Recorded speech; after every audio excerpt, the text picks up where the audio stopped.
안녕하세요. 어디에서도 차마 쉽게 털어놓을 수 없는 이야기인데 사연 채널을 통해 속 시원히 풀어봅니다. 제가 집에서 막내이자 늦둥이입니다. 위로 형이 한 명 있는데요. 저희 형제가 띠동갑이에요. 형이 초등학교 6학년 때 제가 태어난 것이죠. 제가 기억을 할 수 있는 가장 옛날 일이 6살 무렵 때거든요. 그때 이미 형은 고등학생 수험생이었으니 차이가 엄청나다고 할 수 있습니다. 그 당시 저에게 있어서 형은 하루 종일 학교에 있는 존재로 여겨졌었고요. 제가 한창 뛰어놀면서 성장기를 맞이했던 초등학교 시절에는 형이 이미 군대를 갔었고 다 큰 성인이었습니다. 요컨대 제가 자라는 동안 형제 간의 정서적인 끈끈한 교류가 없었다는 이야기였습니다. 우리 대견하고 든든한 장남이 집안의 기둥이지. 여보, 안 그래요? 그렇고 말고. 역시 집안에는 아들놈이 있어야 마음이 든든한 법이야. 벌써 대학 졸업한다는 소리를 들으니까 내 가슴이 다 뭉클해지고 벅차는구만. 형을 두고 부모님이 믿음직스럽다는 목소리를 낼 때마다 제 안에서 형의 존재감은 더욱 견고해졌었고, 친형이라기보다는 마치 삼촌이라든지 아니면 제2의 아버지 같은 느낌을 더 받았던 것 같아요. 듬직하고 멋지고 그러면서도 가깝다기보다는 조금 어렵고 거리가 멀게 느껴졌었죠. 나이 터울이 큰 것도 있었지만 형이 워낙 성격 자체가 무뚝뚝하면서 살갑지 못했기 때문에 더욱 그랬던 듯 싶습니다. 저는 암만 해도 형처럼 그렇게 거침없이 말하고 행동하는 건 상상으로나마 하기 어려웠었거든요. 그때는 몰랐으나 지나고 나서 돌아보니 부모님은 꽤나 고지식한 분들이셨고 전형적인 옛날 그 시대 분들이셔서 딸보다 아들을 선호하셨으며 특히 장남을 무척이나 귀하고 든든하게 여기셨습니다. 집안의 대를 이어갈 대들보 장남, 그리고 늦둥이로 태어난 차남까지 아들만 둘인 것을 자랑스럽고 기쁘게 받아들이셨던 분들입니다. 친척분들에게 전해 듣기로는 옛날에 형이 태어났을 때 부모님이 너무 기뻐하시고 좋아하셨던 나머지 정말 금이야 오기야 귀하게 키우셨다고 해요. 땅에 내려놓으며 혹여 다칠세라 싸고 도시면서 아주 애지중지 장남을 키우셨던 분들이었죠. 저랑 나이 터울이 크니까 형은 꽤 오래도록 외동으로 자랐던 곳으로 있었으므로 더욱 거침없이 막무가내이며 한편으로는 아나무인처럼 보이는 성정이 형성되었던 것에 영향이 있었을 것입니다. 제가 고등학교를 재학 중이었던 당시 형이 결혼을 했습니다. 형수는 형보다 1살 아래였고요.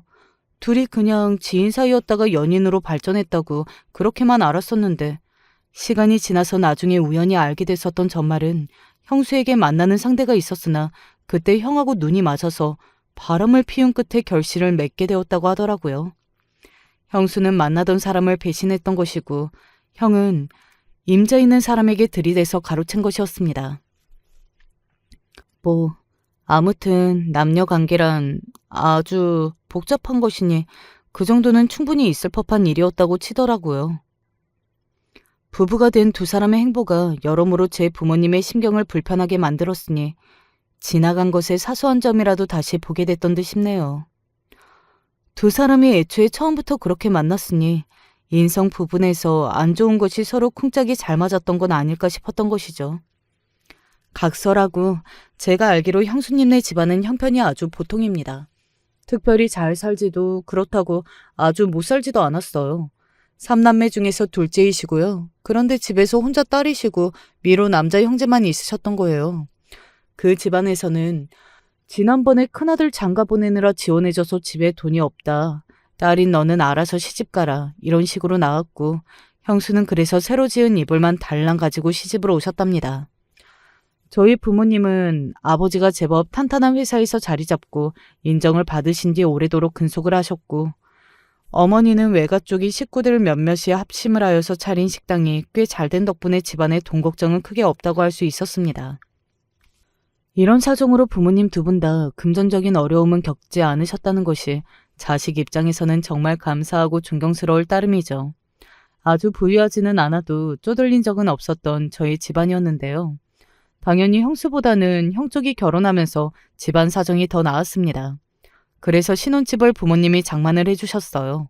아담한 아파트였는데 결혼 생활을 시작하기에는 더할 나위 없이 좋아 보였던 집이었습니다. 그 당시가 아무리 지금보다 더욱 결혼하면 남자가 집을 해와야 한다는 생각에 팽배했던 시절이라고는 하나 어쨌든 형수 입장에서는 너무 감사하고 잘된 상황이었잖아요. 그럼에도 뭔가 그런 것 치고는 형수의 반응이 미적지근했던 것이 처음부터 쌓였습니다. 어머니가 신혼집에 대해서 가구 배치랑 주방 식기 이야기를 꺼내셨었는데 형수 표정이 안 좋았어요. 어머니, 벌써부터 그렇게 하나하나 사사건건 간섭을 하려고 드시면 저는 진짜 난감하네요. 아니, 내가 대체 뭘 어쨌다고 그러니? 너희들이 하도 행동이 굼뜨니까 내가 조언 좀 해주고 있는 거 아니니? 그러니까 그 조언 왜 어머님이 멋대로 하시나요? 저희는 별로 그 조언이 필요하지도 않는데요. 어머님 집 아니고 저희 집이에요. 예, 너 지금 말하는 게 내가 별로 달갑게 받아들여지지가 않는구나. 너희들 그 집 너희들이 했니? 너희들의 힘으로 마련했어? 우리가 해준 거잖니? 그런데 고작 이런 참견 몇 마디도 못해? 그거 몇 마디 좀 했다고 그렇게나 쌀쌀맞게 따져 물을 수가 있는 거니? 네가 워낙 사근사근하지 못하다는 생각은 했었다만 그래도 이럴 줄은 몰랐는데 내가 지금 속으로 아주 많이 놀랐다. 어머님이 많이 놀라셨다고 하면 저는 무조건 납작 엎드려 하나요? 많이 놀라셨는데 그것 가지고 저더러 어쩌라는 건지 모르겠네요. 저야말로 어머님이 신세대 분이신 줄 알았는데 제가 결혼하자마자 며느리 휘어잡으려고 하시는 것 같아서 지금 속으로 많이 놀랐답니다. 형수가 무척이나 어두운 낯빛으로 그렇게 말을 했었고요. 어머니는 당황하셔서 말문이 턱 막히신 채 형을 바라보시면서 이게 어떻게 된 영문인지 눈빛으로 막 물어보셨어요. 그런데 형은 마치 형수의 발언에 동의하며 그쪽 편이라는 듯이 멋쩍은 표정으로 눈길을 피할 뿐이었습니다. 아버지는 베란다에서 화분에 물을 주시느라 그때 잠깐 자리에 없으셨는데 돌아오신 뒤에 분위기가 한껏 가라앉아 있는 걸 보고 당황하셨었죠. 무슨 일이 있는 거냐고 아버지가 조용히 물어보셨을 때 어머니가 엄청 상처받으신 모습으로 이렇게 말씀하셨습니다. 나는 그냥 지금 든 생각이 애들한테 괜히 집을 해줬다 싶네. 그러자 형수가 노골적으로 한숨을 푹 내쉬면서 자리에서 일어났었고요. 형도 멋쩍은 표정을 지으면서 따라 자리에서 일어나더니 이만 가보겠다고 하였습니다. 아버지는 별거 아니고 그저 감정 상하는 발언이 서로 있었나 보다 짐작만 하시면서 두 사람을 보내셨는데요. 어머니에게 형수와 있었던 대화 내용을 들으시고는 아버지가 많이 당혹스러워하셨어요. 내가 지금 헛것을 들었나 싶을 정도네. 이럴 수가. 왜 이렇게 싸가지가 없지? 집에서 가정교육을 대체 어떻게 받은 거야? 결혼한 지 1년이나 됐어? 10년이나 됐어? 고작 일주일밖에 안 됐으면서 벌써 그렇게 본색을 드러내면 앞으로는 당체 어찌해야 하나? 아무리 화장실 갈 때나 나올 때가 다를 수밖에 없는 게 사람 마음이라고 하지만 집을 해준다고 하니까 무척이나 좋아하면서 착하게 웃었을 때는 언제고 집 바꿔서 결혼하고 나니까 이제는 바로 똥 씹은 표정을 하면서 아무런 참견도 하지 말라면서 톡 쏘아붙이니까 아휴, 내가 인간적이 서름이 든다. 여보, 내가 이래서 첫인상이 별로라고 했었잖아. 아휴, 그래. 당신이 며느리감으로는 솔직히 마음에 안 찬다고 그러기는 했었지. 너무 인상이 예민해 보인다고. 차라리 몸매가 퉁퉁해도 서글서글하고 친근한 게 낫지. 그렇게 날이 서 있는 인상은 마음에 안 간다고 그랬었는데 나도 당신이 하는 소리를 허투루 들은 것은 아니었어. 하지만 자식이 좋다고 하는데 부모로서 안 된다고 할 수도 없으니 그냥 허락하자고 그랬던 것뿐이야. 가뜩이나 아들도 솔직히 말해서 성격이 사근사근한 편은 아니고 약간 뻗대는 편인데 그 짝으로 온 며느리까지 신경질적이니까 아이고 머리 아파라. 벌써부터 이러면 앞으로 두 사람 때문에 우리는 골머리 아타가 죽게 생겼어. 이미 심상치가 않아. 이거 어쩔 거야? 속상해도 당장 지금 뭐 다른 수가 있나. 이 사람아 일단 지켜봐야지. 집을 장만해 준 것을 이제 와서 물을 수도 없고 뺏을 수도 없으니 답답하고 속만 터질 노릇이라고 말씀을 하시던 부모님이셨습니다. 고등학생이었던 제가 그런 상황에 가타부타 말을 얹을 수 없었지만 저도 나름 생각을 하면서 느낀 바는 있었네요. 어머니가 첫인상에서 느끼셨던 대로 형수가 좀 예민하신 분이었어요. 보통 결혼할 집안에 인사를 드리러 오면 맛있게 밥을 먹는 모습을 보여드리려고 노력하지 않겠어요. 그러나 형수는 처음에도 속이 좀 안 좋다는 이유를 대면서 밥을 거의 안 먹었더랬죠. 부모님은 속이 안 좋으면 당연히 못 먹을 수 있다고 보시면서 너그러이 이해를 해주셨었지만 비단 그때뿐만 아니라 다음번에도 형수는 음식을 복스럽게 먹기는커녕 연신 깨작거리면서 먹는 둥 하는 둥 했었습니다. 음식을 맛있게 잘 먹는 것만큼 복스러워 보이는 것도 없다고 어른들은 대개 그렇게 생각을 하잖아요. 저희 부모님이 형수가 성격이 아주 좋거나 예의가 참 바른 건 아니라고 여기실 수밖에 없었죠. 그런데다가 형수네 집안에서는 지원 못 해준다. 딱 이렇게 못을 박아버리니까 부모님 입장에서는 몹시 떨떠름하셨던 것입니다. 형수가 마음에 쏙 들 리 없었죠. 그럼에도 형이 좋다고 하니까. 형수하고 꼭 결혼을 하고 싶다고 말을 하니까 부모님이 장남의 간청을 들어주셨던 것뿐입니다. 정말로 마음에 드는 상대하고 결혼을 해야 행복하게 평생을 잘 살 것이라고 생각하셨고요. 조건도 중요하지만 가장 중요한 건 마음이라고 보시면서 두 사람이 결혼 생활을 잘하면서 아이도 낳고 가정을 화목하게 꾸리면 그것으로 최고라고 보셨습니다. 그런데 형수가 결혼하자마자 아주 싸가지 없는 모습으로 부모님을 놀라게 해드렸던 것입니다. 형이 그 옆에서 말리지는 못할 망정 동조라도 하는 듯이 굴었던 것 또한 충격적이었고요. 싫다는 사람 붙잡고서 얘기할 생각 나도 없으니까 괜히 며느리한테 연락해서 미주알 고주알 떠드는 일 나는 앞으로 없을 거야. 어머니는 단단히 속이 상하셔서 그리 결심을 하셨었죠. 집에 특별하게 무슨 일이 있지 않고서야 형이랑 형수가 오는 일은 없다시피 했었습니다. 부모님은 원래도 살가운 편이 아니었던 형의 성격이 지금에 와서는 더욱 아쉽게 생각된다면서 그러셨었죠. 형도 워낙 그랬던 마당인데 한술 더 뜨는 형수까지 생겼으니 이제는 어찌할 도리가 없었습니다. 저는 속상해하시는 부모님의 모습을 보며 고등학교 생활을 마쳤었죠. 대학은 무난한 곳으로 갔습니다. 부모님은 저에게 대견하다고 하시면서 칭찬을 해주셨었고요. 혹시라도 대학을 잘 가려나 싶었는데 괜히 기대했네. 그냥 딱 예상되는 수준으로 갔구나. 형은 고작 이런 소리를 해주는 게 다였었네요. 참고로 형이 뭐 대단하게 공부를 잘했던 것은 아니었습니다. 대학 수준도 제가 나온 곳과 객관적으로 별달리 차이가 안 나왔고요. 형이 으스대면서 저를 비웃고 한숨을 쉴 정도로 차이가 나는 건 절대 아니었다는 얘기입니다. 성인이 되었지만 그래도 여전히 형이 멀고 어려웠던 것 같아요. 그 무렵 형수가 임신했었죠. 이래나 저래나 손주가 생긴다고 하니까 좋기는 하네. 나도 드디어 할머니가 되는구나. 이런 날이 언제나 올까 싶었는데 드디어 이렇게 오네.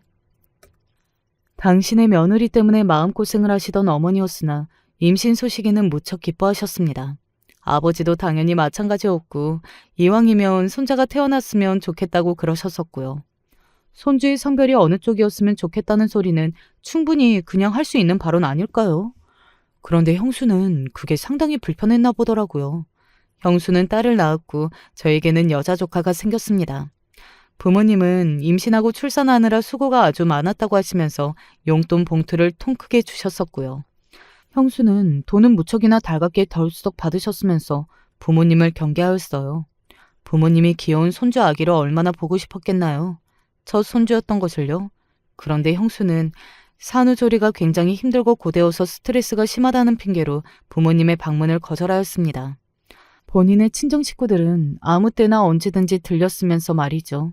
그걸 아시고 어머니가 많이 섭섭해하셨어요. 아무리 시댁 친정이 다르다고는 하지만 자기 친정 식구들은 언제든 그렇게 오라고 하면서 어떻게 자기 시부모는 절대로 못 오게 할 수가 있는지.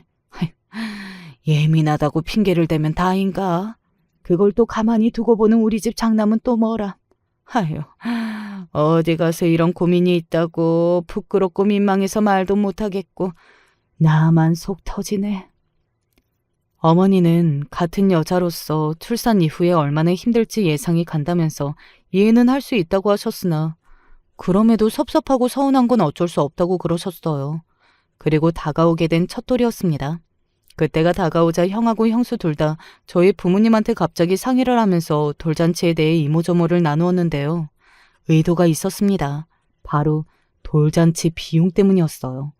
그러자 어머니가 발끈하셨었죠. 돌잔치 여느라 돈은 이쪽에서 돈대로 들고 와준 사람들이 낸 돈은 그쪽에서 홀라당 다 가져가고 이럴 게 뻔한데 어떻게 좋은 마음으로 흔쾌히 지갑을 열고 나서줄 수가 있겠어? 나도 당한 게 그동안 있으니 참 이렇듯 속부터 좁아지게 되네. 나이가 들어서 나야말로 많이 예민해진 것인지. 어머니의 심정을 아버지는 이해하노라 하셨고 그래서 이 부분에 대해 그냥 형과 형수하고 터놓고 이야기를 하자고 말씀하셨습니다. 어머니가 형수랑 따로 얘기를 나누셨었는데요. 전혀 생각지도 못한 것을 형수가 여태 마음에 담아두었다는 것을 어머니가 아시게 되었죠. 손자이기를 그렇게 바라셨는데 소녀라서 실망 많이 하셨죠? 이미 태어난 아이인데 그게 무슨 소용이라니? 어쨌든 다 똑같이 친손주인 것을. 어머님이 그렇게 말씀하셔봤자 아버님이 너무나도 간절히 손자를 바라셨다는 거 저는 이미 진작에 알고 있었어요. 어머님도 마찬가지셨고요. 맞잖아요. 아니라고는 말씀 못하시겠죠. 제가 얼마나 임신기간 내내 그래서 힘들었던지 몰라요. 그런 걸 따져본다면 어머님 아버님이 흔쾌히 돌잔치를 성대하게 먼저 열어주겠노라, 지원을 아끼지 않겠노라. 그렇게 나와주셔야 맞는 거 아닌가요? 뭐라고? 세상에나, 얘가 지금 무슨 소리를 하는 거야? 아이고 머리야. 나는 머리가 너무 아파서 너하고는 더 이야기를 못하겠다. 부모님이 손녀보다 손자이기를 더 많이 바라셨다는 것을 두고 형수가 물고 늘어졌던 거예요. 그런데 두 분이 형수한테 직접적으로 그런 티를 내신 적이 없었기 때문에 형이 중간에서 처신을 완전히 잘못했다는 게 드러났었죠. 형이 괜히 이상하게 입을 놀리지만 않았어도 형수가 그렇게 알 리가 없었으니까요. 어머니는 장남을 잘못 키웠다며 한숨을 내쉬셨고 아버지도 고개를 절레절레 흔드셨습니다. 결국 돌잔치는 아주 어영부영 대충 열린 다음 마무리가 되었고요. 이걸 두고도 형수는 저희 부모님에게 탓을 돌렸었죠. 부모님이 당신의 첫 손주, 첫 돌잔치에 제대로 신경만 써주셨어도 남들 보기에 너무 그럴싸하고 멋진 행사가 되었을 텐데 특색 하나 없는 자리가 되어서 두고두고 아쉽다고 말을 하였습니다. 형수가 본인의 친정에는 탓을 안 돌리면서 시댁인 저희 부모님한테만 날카롭게 굴고 바라기는 한도 끝도 없이 당연하게 바라는 태도가 솔직히 저에게는 전혀 좋아 보이지가 않았었네요. 저런 걸 보면 결혼하긴 무섭다. 나는 절대로 우리 부모님을 속썩이게 하는 결혼은 하지 말아야지. 제가 오죽하면 형수와 딱 정반대의 여자라면 저의 결혼할 이상형일 거라고 그런 생각까지 했었을까요? 형수에게 정말 많이 놀랍고 실망했던 일이 있었는데요. 그건 바로 형수가 아이를 맡아달라고 하면서부터 시작이 되었습니다. 직장을 다녀야 해서요. 아이 좀 봐주세요. 직장? 너 이제 직장은 아예 관두고 안 다닌다니 뭐니 그러지 않았었니? 그랬었는데 현실적으로 어렵더라고요. 돈이 있어야 아이도 키우고 미래를 대비하죠. 너희가 맞벌이를 해야 할 정도로 돈을 벌써 그렇게 모아야 한다는 거야? 정확히는 제가 직원으로 입사를 하는 게 아니라 5시간씩 짧게 일을 하는 보조로 들어가는 거라서요. 맞벌이로 생각하시면서 저희가 많이 모을 거라고 기대하시면 안 돼요. 하루에 5시간씩? 그렇게 보조로 일을 하는 것도 정규직이니? 월급은 그러면 얼마나 되는데? 5시간 일하는 만큼 벌겠죠. 어머님이 대충 알아서 계산할 걸로 생각하세요. 너 그거 혹시 아르바이트는 아니겠지? 왜요? 아르바이트면 뭐가 달라지나요? 제가 일을 나가는 건 똑같은데요. 아무튼 어머님이 아이 좀 봐주셔야겠습니다. 그래야 제가 돈을 벌 수 있어요. 보아하니 아르바이트가 맞는 모양이구나. 그럼 처음부터 말을 그렇게 했어야지. 너는 왜 항상 두리뭉술하고 요상하게 말을 돌려서 하고 그러니? 그리고 네 친정은 뒀다 뭐하게? 네 친정 식구들이 아이를 보러 오는 걸 그렇게나 환영했던 게 바로 너 아니었니? 그런데 아이를 그쪽에다 안 맡기고 왜 여기를 찾아와? 제 친정선에서 해결이 됐으면 제가 어머님한테 말씀을 안 드렸죠. 그럼 제가 설마 친정에 먼저 말을 안 꺼냈을까 봐서요? 이미 말 꺼내봤고요. 도저히 상황이 안 맞길래 어렵겠다 싶어서 어머님한테 말씀드린 거예요. 그리고 이런 말씀 드리기 싫었는데 저 출산하고 나서부터 몸이 자꾸 여기저기 쑤시고 아파요. 자꾸 신경이 막 제멋대로 곤두서기도 하고요. 이유 없이 눈물이 날 것만 같고 속이 답답해서 그만 살고 싶을 때도 많아요. 우울증인 것 같더라고요. 집에서 아이나 보고 기껏 일을 한다고 해도 소일거리나 하면서 만나는 사람들은 죄다 주변 아이 엄마들 뿐이고. 그래서 제가 더 우울해졌던 것 같아요. 나가서 사회생활을 한다고 가정해보니까 기분이 나아지고 활력이 생겼어요. 괜히 돈 번다는 건 아니고 우울증 치료하고 더 잘 살아보려고 돈 번다고 하는 거예요. 마지막으로요, 어머님. 만약에 어머님하고 아버님이 돈을 팍팍 지원해 주셨으면 제가 나가서 돈 번다는 생각 안 하고 대신에 운동이나 다니고 쇼핑이나 하면서 기분 전환했겠죠. 그게 안 되는 걸 아니까 사회생활을 하려는 겁니다. 아시겠어요? 저는 다시 생각해도 그때 정말 형수가 이기적이고 아주 못됐었다고 봅니다. 본인 좋은 대로만 굴면서 저희 부모님 탓을 하는 것도 빼먹지 않았으니까요. 제 형의 부인이자 제 조카의 엄마라는 거 이런 거를 다 떠나서 그냥 인간 대 인간으로서 너무 예의가 없고 생각하는 수준이 무척이나 짧은 사람이라는 걸 그때 알게 됐었죠. 어머니는 도저히 진이 빠져서 형수를 더 길게 상대하고 싶지 않다고 하셨어요. 아예 그냥 형수하고 설왕설래 자체를 하기 싫으셨던 것이죠. 게다가 당신의 손주를 아끼기도 하셨으니 그런 심정으로 아이를 봐주겠다고 하셨습니다. 그때 의외로 아버지는 반대를 하셨었죠. 형수의 성격이 보통이 아니다 못해서 좀 이상하니까 괜히 아이를 맡아줬다가 이런저런 일로 부딪히게 될 것을 우려하셨던 것입니다. 그러나 어쨌든 어머니가 아이를 보게 되셨는데 많이 후회하셨어요. 아이는 예뻤으나 아버지의 우려가 현실이 되었기 때문입니다. 어머님, 집에 환기는 안 하세요? 아이 기관지가 안 좋아지면 이제 어머님 탓인 거 아시죠? 그리고 어머님, 아이한테 음료수 주면 안 된다고 제가 말씀을 분명히 드렸었는데 왜 안 지키셨어요? 탄산음료도 아니고 이온음료라 할지라도 어쨌든 음료수인 거예요. 그런데 이제 보니까 아이 얼굴에 이게 뭐예요? 턱이 상처 났잖아요. 혼자 놀다가 넘어졌다고 하시면 다인가요? 공주님인데 얼굴에 상처가 이게 뭐예요? 속상하고 짜증나서 미치겠네. 형수 때문에 어머니는 입맛까지 싹 다 잃으셨고요. 만성 두통을 앓게 되셨습니다. 오죽 힘드셨으면 밤에 잠도 제대로 못 이루셨다고 해요. 그러다가 어느 날 형수가 요새는 부잣집 단독주택이 아니더라도 집에 CCTV 달고 사는 경우가 많아졌다나 뭐라나 하면서 부모님 댁에 CCTV를 달자고 하는 겁니다. 그 소리를 들으시고는 현관밖에 보안상으로 설치하는 걸 생각하셨던 부모님은 형수의 발언에 말문이 턱 막히게 되셨죠. 나중에 혹시 확인이 필요할 수도 있으니까요. 양쪽 다 최소한 억울한 일은 없게끔 필요한 경우에는 CCTV를 확인할 수 있도록 해두는 게 좋겠더라고요. 너 그게 무슨 소리니? 그게 꼭 내가 아이한테 잘못 해코지를 할 수도 있으니 여차하면 CCTV를 돌려보겠다는 소리로 들리는구나. CCTV 안에서 어머님이 결백하신 게 보이면 억울할 일이 없으실 테니까 오히려 좋지 않겠어요? 어머니는 기가 막혀 하셨고 더 이상 이런 정신 나간 무례는 참을 수가 없다면서 아버지가 그때 형수의 뺨을 한 대 치셨습니다. 아버님, 지금 제 뺨을 때리신 거예요? 아니 아무리 그래도 어떻게 사람을 때리세요? 아버님 너무 야만적이십니다. 지랄하지 말고 당장 이 집에서 나가. 애 데리고 얼른 나가버려. 꼴도 보기 싫으니까 2번 다시는 찾아오지 마라. 아버지는 그렇게 형수를 쫓아내셨고요. 극심한 두통을 호소하시며 알아놓으신 어머니는 형수 때문에 도저히 아이를 더 맡아주기 힘들겠다고 결단을 내리셨습니다. 나 이제 안 맡아주련다 너희들 아이.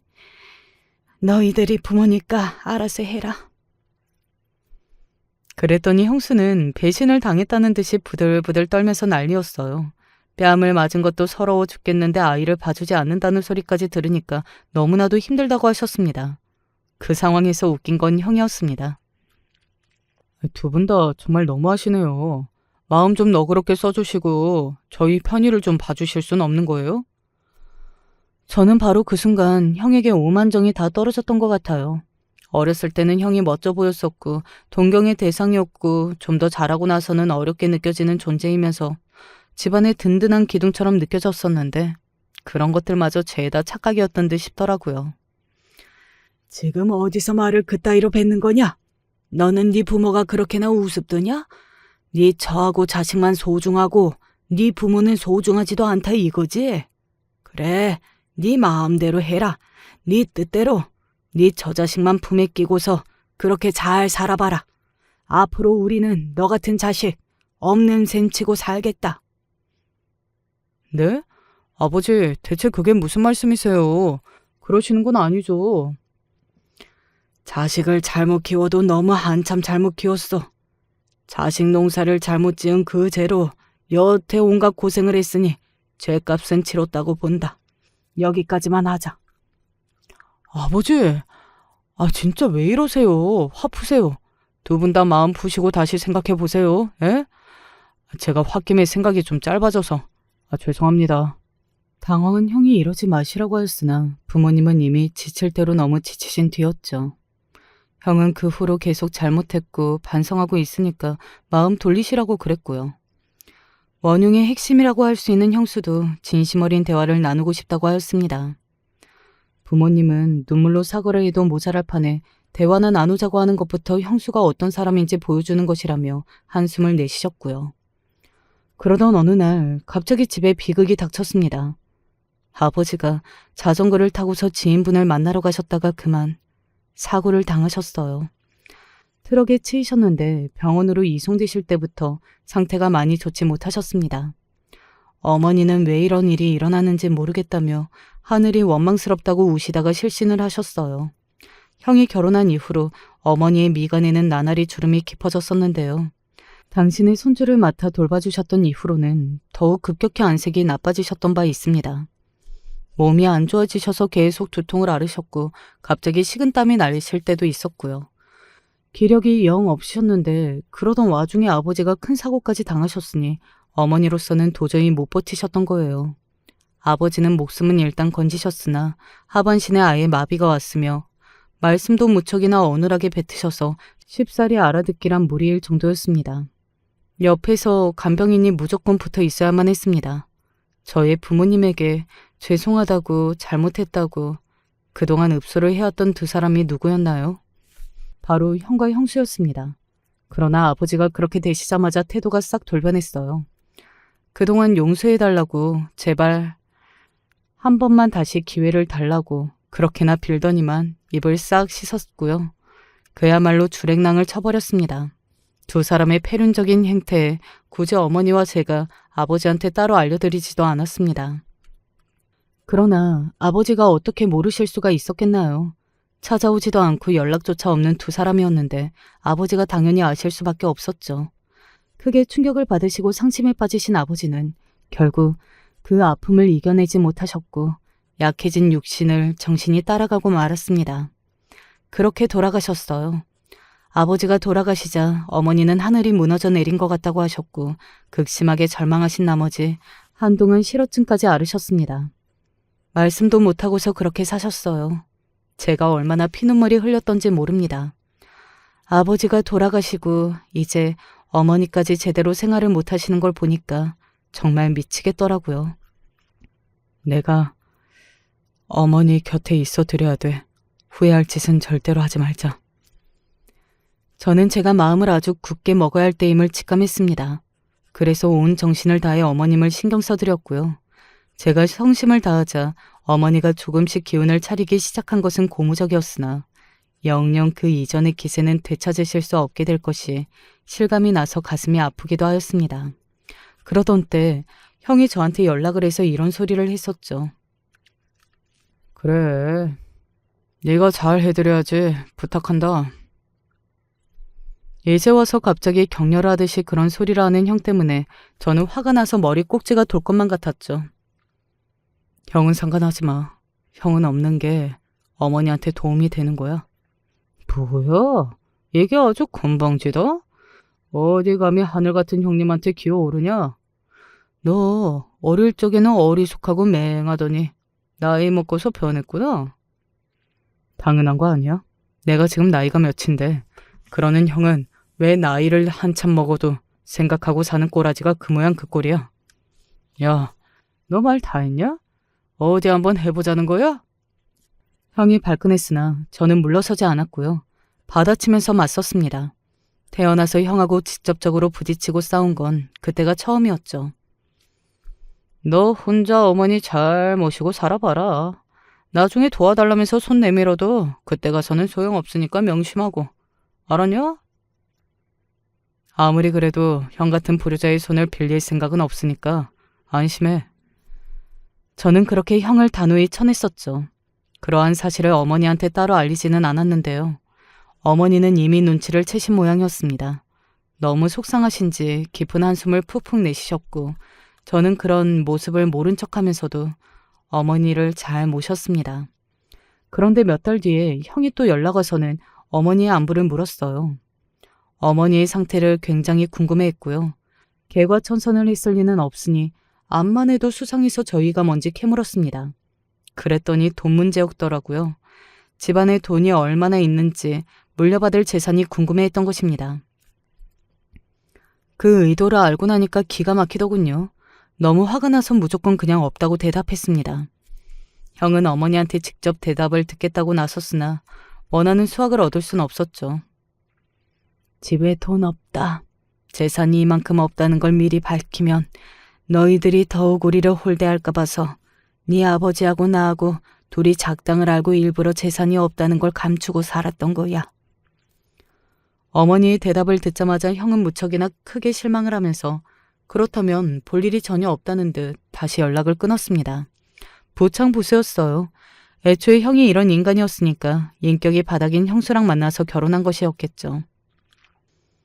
재산이 아예 없는 건 아니야. 너 하나 물려줄 정도는 된다.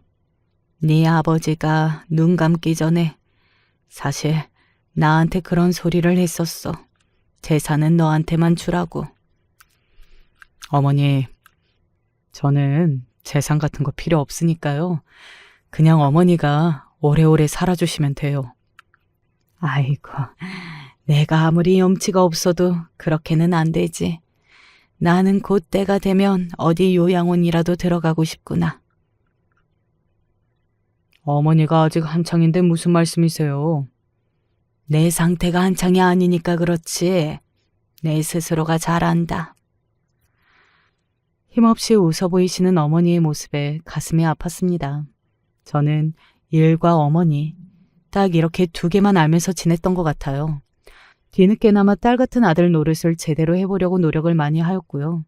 어머니는 눈물 섞인 미소를 지으시며 늦둥이라도 저를 낳기를 정말 잘했다는 말씀을 자주 해주셨었죠. 그러면서 저에게 당신 때문에 제가 결혼을 못하고 있다고 미안하다고 면목이 없다는 소리 또한 자주 하셨습니다. 네가 뭐가 부족해서 아직도 짝을 못 만났니? 이러다가 영영 혼자 늙을까 봐 걱정이구나. 어머니가 계셔서 제가 외롭지도 않은걸요. 그렇게 생각하면 못 써. 내가 앞으로 살면 얼마나 산다고. 내가 죽고 나면 그때는 네가 어쩌려고 그러니. 네가 너의 짝을 만나서 결혼도 하고 아이도 낳고 그렇게 해야 비로소 내가 안심도 할 수 있는 거야. 어머니는 저의 결혼 문제를 무척이나 신경 쓰셨고 제가 얼른 하루빨리 배우자를 만나 가정을 꾸리기를 바라셨습니다. 제가 당신 때문에 결혼도 못하고 그러고 있는 것이라면서 죄책감을 느끼시는 듯하였죠. 어머니의 마음을 힘들게 만들고 싶지 않았고 저 또한 아예 결혼 생각이 없는 것은 아니었기에 좋은 사람이 생긴다면 결혼할 것이라고 말씀을 드려왔습니다. 한편으로는 결혼이 겁이 나기도 하고 신중해야 한다는 생각도 가지고 있었고요.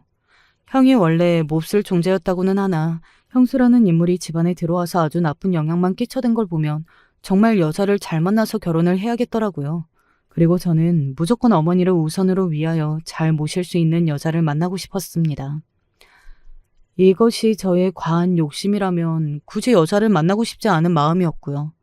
어머니는 제가 당신 때문에 결혼 상대를 잘 못 만나는 건 원치 않는다고 단호하게 구시면서도 형수 같은 여자한테 잘못 걸릴까봐 걱정이 되고 만약 그렇게 되면 저 자신이 너무 싫을 것 같다는 생각을 가지고 있다고 말씀을 드렸더니 솔직히 공감이 가시는지 고개를 조금 끄덕이셨죠. 어머니가 저한테 알려주지 않으신 형수와의 수많은 비하까지 있다는 것을 제가 짐작하고 있었기 때문에 형수한테 어머니가 실질적으로 훨씬 더 많이 대이신 분이었거든요. 며느리를 잘못 들였다가 보게 되는 폐해가 어떤지 정말 잘 알고 계셨죠. 그래서 어머니가 저에게 선뜻 결혼을 체근하지 못하셨고 제가 조심스러운 태도를 유지하고 있던 어느 날 아내를 만나게 되었습니다. 제가 자주 들렀던 집 근처의 슈퍼마켓에서 계산원으로 아내가 일을 하고 있었어요. 저는 사는 품목들이 거의 일정했고 자주 가기 때문에 가격도 깨고 있었고 계산대 옆에 붙어있는 할인 바코드를 계산원이 찍어야 한다는 것도 잘 알고 있었죠. 그리고 아내는 새로 일을 온 사람이었기 때문에 버벅거려서 제가 도와주었습니다. 그랬더니 그 다음부터 아내가 저를 알아보고 항상 먼저 인사를 건네왔고 대화도 청해주었죠. 상냥한 말씨와 밝은 표정이 장점인 사람이었어요. 싹싹했고요. 남자 혼자서 어머니를 모시고 사느라 힘든 부분이 많았겠어요. 정말 효자네요. 갑자기 멀리 시골에 계시는 저희 부모님 생각이 나면서 그동안 못해드린 것들만 떠오르네요. 돌아가시기 전에 효도 한번 제대로 해야 하는데 제가 항상 부족한 자식이라서 부모님께 죄송스러워요. 무엇보다 어머니를 우선으로 챙기고 사는 저의 상황을 부담스러워하기는커녕 좋게 봐준 사람이었습니다. 본인도 효심이 깊어 보였고요. 어머님, 제가 다른 건 몰라도 계란 요리는 정말 잘하거든요. 한번 보실래요?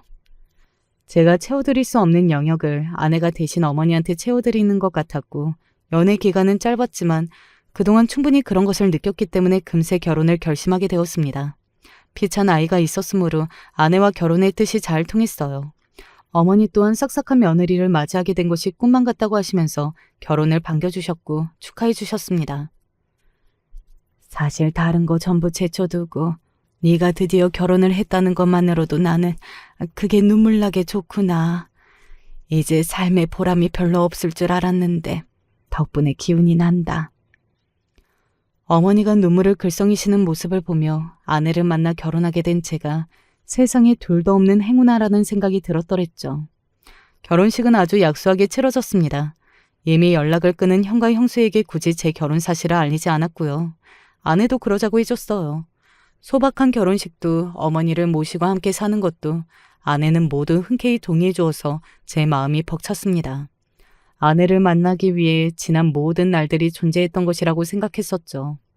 아내는 계산원 일이 적성에 안 맞는다면서 그만두고 싶다고 했었어요. 1년 넘게 했으면 오래 한 거니까 그만둘 때도 됐다고 하더군요. 사유는 별로 납득이 가지 않았으나 아내가 일을 그만두고 집안일에 충실하면서 어머니를 잘 모시고 싶다고 하는데 제가 마다할 이유는 없었습니다. 오히려 고마웠죠. 그래서 아내가 생활비를 편히 쓰도록 아예 카드를 지어주었고요. 아내에게 어머니를 맡기고서 저는 열심히 일을 다녔습니다. 결혼 전과는 다른 보람, 그리고 책임감이 들고 있었습니다. 제가 열심히 사회생활을 하면서 성실하게 살며 아내에게 더욱 나은 남편이 되어주고 싶었어요. 고마웠으니까요. 아내 덕분에 저는 갑자기 야근이 닥쳐도 걱정이 없었고 출근길을 마다하지 않아도 되었습니다. 전부 다 아내가 내조를 잘해주며 어머니를 모셔준 덕이었죠. 그렇게 아내를 향한 고마운 마음으로 지내던 어느 날이었는데요. 엘리베이터에서 옆집 할머니를 딱 마주쳤어요. 가끔 뵈면 인사를 하는 이웃일 뿐이었고요. 저는 꾸벅 인사를 드리고선 가만히 있었는데 할머님이 저를 빤히 쳐다보시는 게 아니겠어요? 저 혹시 할머님 하실 말씀이라도 있으신가요? 내가 이 말을 할까 말까 지금 고민인데 그 집이 며느리가 자기 시어머니를 아주 잡고 살던데 여간 살벌한 게 아니더만. 네? 제 와이프가요? 아유, 아닙니다. 그럴 사람이 아니에요. 못 믿겠으면 말어. 나는 내가 느낀 걸 그대로 알려준 것뿐이야. 근데 지금 불효하는 것만은 알아둬야 해. 저는 그 말씀을 듣자마자 치매가 오셨나 싶었다가 불효라는 단어 앞에서 심장이 내려앉았습니다. 정말 만약에 할머니의 말씀이 맞다면 저는 정말 아무것도 모르는 채로 눈뜬 장님처럼 지내고 있다는 것이었으니까요. 아내에게 어머니를 모시고 지내는 게 힘들지 않냐고 슬쩍 말을 꺼내봤더니 전혀 그렇지 않다고 태평하게 대답을 해왔습니다. 그래서 어머니를 향해 혹시 지내시는 것에 불편함이 있는지 여쭈었더니 고개를 가로저으시며 그런 게 어디 있겠냐고 하셨어요. 각자 두 사람에게서 별다른 징후를 못 느낀 저였으나 이상하게 그 순간 어머니가 많이 기력이 쇠하신 것 같다는 느낌을 받았고요. 갑자기 CCTV를 떠올렸던 건 과거에 형수가 집에 CCTV를 설치하겠다는 소리를 했었던 게 생각났기 때문입니다. 그보다 명쾌한 게 없겠구나 싶어서 저는 아무에게도 말을 안 한 채 몰래 CCTV를 구입해서 설치해놨어요. 확인해보면 찜찜함이 가실 테고 그러는 편이 아내를 궁극적으로 위하는 길이 될 거라고 여겼습니다. 그리고 바로 다음 날 회사에서 점심시간에 밥을 먹으며 CCTV와 연동을 해둔 핸드폰으로 확인을 하게 됐습니다. 화면에 어머니와 아내가 등장하였고 저는 몇 초 뒤에 수저를 떨어뜨렸습니다. 아내가 어머니의 등 팔뚝을 사정없이 꼬집는 걸 보면서 눈을 의심했는데요. 가장 충격적인 건 아내의 표정이었습니다. 처음 보는 악랄한 얼굴로 어머니를 꼬집더니 머리채를 잡고서 빙빙 돌리기까지 했어요. 그리고 어머니는 모든 것을 체념하는 듯이 슬픈 표정으로 눈을 감고서 그저 아내에게 머리채를 잡혀 휘둘리고 계셨습니다. 아내가 바닥에 쓰러진 어머니의 허벅지를 발로 걷어차는 것까지 보고는 저는 무작정 회사를 빠져나왔고 경찰서로 달려갔습니다.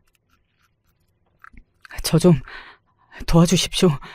이런 경우에는 제가 어떻게 해야 합니까? 어떻게 해야 이 악마 같은 여자를 제대로 처벌할 수 있습니까? 대체 어떻게 하면 어머니의 상처를 제가 달래드릴 수 있겠습니까? 저는 악마가 날뛰는 현장이 고스란히 담긴 CCTV 영상을 들이밀며 울부짖었습니다. 제가 멍청해서 어머니한테 돌이킬 수 없는 고통을 선사하고 말았다는 것에 미칠 듯한 무력감이 밀려왔습니다. 제가 세상에서 가장 쓸모없는 놈인 것 같았고 제 손으로 해결하려 들었다가 모든 걸 또 망쳐버릴까봐 본능적으로 그게 겁이 나서 경찰서를 찾은 것이었어요. 무릎을 꿇고 오열하는 제 곁으로 경찰관들이 몰려들었고 저는 조금 진정이 된 기분이 들었을 때 자초지종을 설명드렸습니다. 그러자 경찰관들이 분노로 탄식하더니 현실적인 방안을 알려주었어요. 그리고 저는 경찰차를 타고서 귀가를 하였습니다. 대낮에 경찰차가 오더니 그 안에서 제가 내리니까 주민들이 깜짝 놀라더군요. 저는 경찰 두 분과 함께 집으로 들어갔는데 아내가 마침 외출을 하려는지 한껏 꾸미고서 신발을 신다가 저를 마주쳤습니다. 당신이 이 시간에 웬일이야? 연락도 없이? 그리고 웬 경찰이야? 당신 혹시 무슨 일이 있었어? 안 좋은 일에 휘말린 거야? 그래, 휘말렸지. 너라는 안 좋은 일에 휘말려서 제대로 욕받다. 뭐? 갑자기 그게 무슨 소리야? 아내가 가식을 떨었으나 인매가 파르르 떨리고 있었습니다. 뒤에선 경찰이 어서 어머니의 상태부터 확인해 보시라고 권유를 하였거든요. 어떤 용무인지 아내가 이때 이미 대충 눈치를 챘던 것입니다. 저는 당장 어머니의 방으로 뛰어들어갔어요. 어머니는 힘없이 이부자리에 누워 계시다가 놀라서 저를 바라보셨습니다. 어머니, 괜찮으세요? 저랑 같이 병원부터 가요. 제가 지금 모시고 갈게요. 네가 회사에 있어야 하는데 어떻게 지금 집에 왔니? 응? 어머니는 그런 순간에도 제가 염려된다는 표정을 짓고 계셨습니다. 그래서 제 가슴이 찢어질 것만 같았어요. 저는 울면서 어머니를 안아드렸습니다. 제 잘못이에요, 어머니. 제가 사람 보는 눈이 없어서 멍청하고 미련해서 어머니를 힘들게 만들었습니다. 죄송해요, 어머니. 네가 왜 죄송하니? 너는 잘못이 없어. 괜찮아. 울지 마라. 우리 아들은 아무런 죄가 없어. 다 내가 잘못한 거야. 어머니가 우시면서 그렇게 말씀하셨을 때 아무리 자식이 노력하고 애를 쓴다고 한들 부모의 바다 같은 깊은 마음에 비할 바가 없다는 것을 알게 되었습니다. 어머니는 저를 위해서 아내에게 조롱과 멸시를 당하면서도 내색 않고 참으셨던 거예요. 그걸 알기에 아내는 더욱 비열하게 굴어왔던 것이었고요. CCTV라는 명백한 증거가 있다는 것을 안 아내의 얼굴이 시체처럼 하얗게 질렸습니다. 어떠한 변명도 통하지 않을 것이라는 걸 안 아내가 입을 꽉 다물고서는 고개를 떨구었죠. 저는 전의를 상실한 것 같은 아내를 보며 어머니를 병원에 모시고 다녀와서 얘기하자고 했었고요. 어머니의 몸에는 멍자국이 군데군데 나 있었고 병원에서 그걸 확인해서 다 진단서로 끊었어요. 이혼은 당연하고 아내가 처벌받기를 저는 원했습니다. 그런데 아내로부터 저는 정말 놀라운 전말을 들을 수 있었어요. 대관절 왜 그렇게 어머니를 미워하며 몰래 괴롭혔냐고 따졌더니 어머니는 당해도 싼 분이라고 그렇게 말을 해준 사람이 있었다는 겁니다. 그게 누군가 했더니 바로 형수였어요. 상상도 못했었는데 형수가 아내와 아는 사이였더라고요. 그리고 아내는 사실혼 관계를 5년간 유지했던 과거도 있었습니다. 혼인신고만 안 했을 뿐이지 결혼 생활을 보냈던 것인데 그 후로 아내는 돈을 벌어다 줄 호구 같은 남자를 찾았고 지인이었던 형수가 저라는 존재를 알려주었던 겁니다. 노무를 잘 모시겠다는 티만 내면 무조건 넘어와서 결혼한다고 할걸? 그래서 아내는 저를 깨어내려고 일부러 제가 가는 슈퍼마켓에 취직을 했던 것이었죠. 형수에게서 거짓된 어머니의 험담을 잔뜩 들어놓은 뒤였고요. 악마들끼리 서로 통해서 친분이 있었다는 것에 소름이 돋았고 충격적이었습니다. 너무 징그러워서 저는 아내와 뒤도 안 돌아보고 이혼을 한 뒤 어머니의 요청에 따라 멀리 이사를 했습니다. 떠나기 전에 큰 도움을 주셨던 옆집 할머니께 사례를 하는 것도 잊지 않았었네요.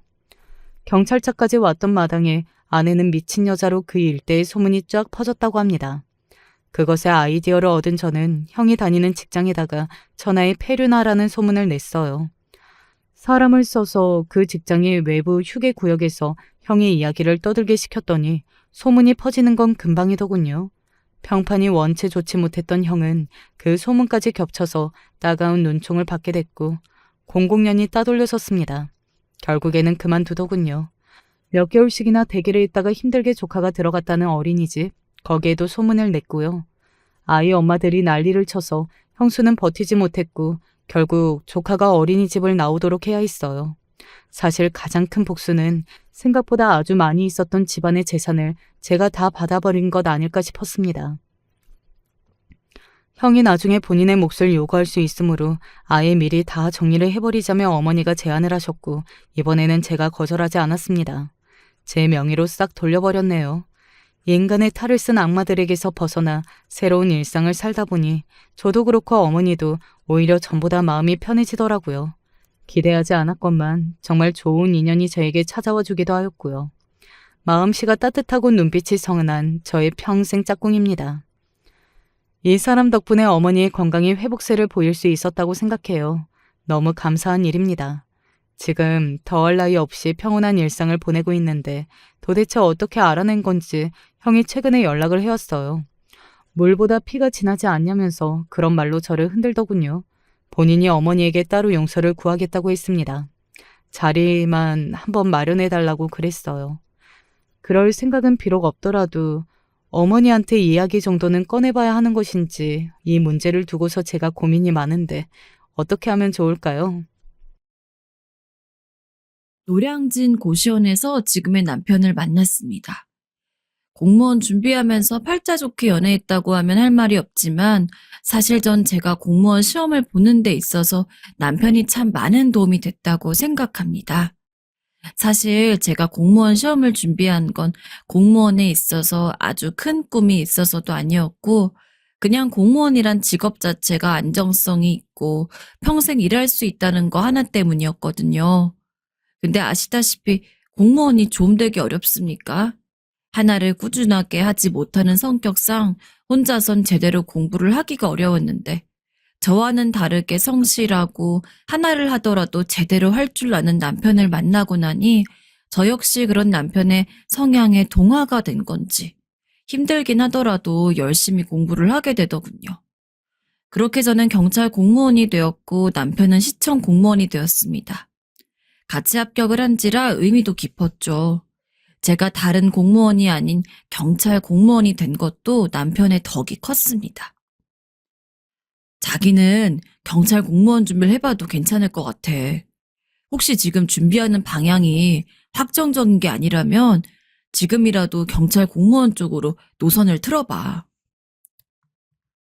무슨 이유인진 모르겠지만 남편은 제게 경찰 공무원 일이 잘 어울릴 것 같다고 이야기를 했고, 전 그 말에 1년 정도 준비하던 다른 공무원 시험을 버리고 2년간 경찰 공무원 시험을 준비했습니다.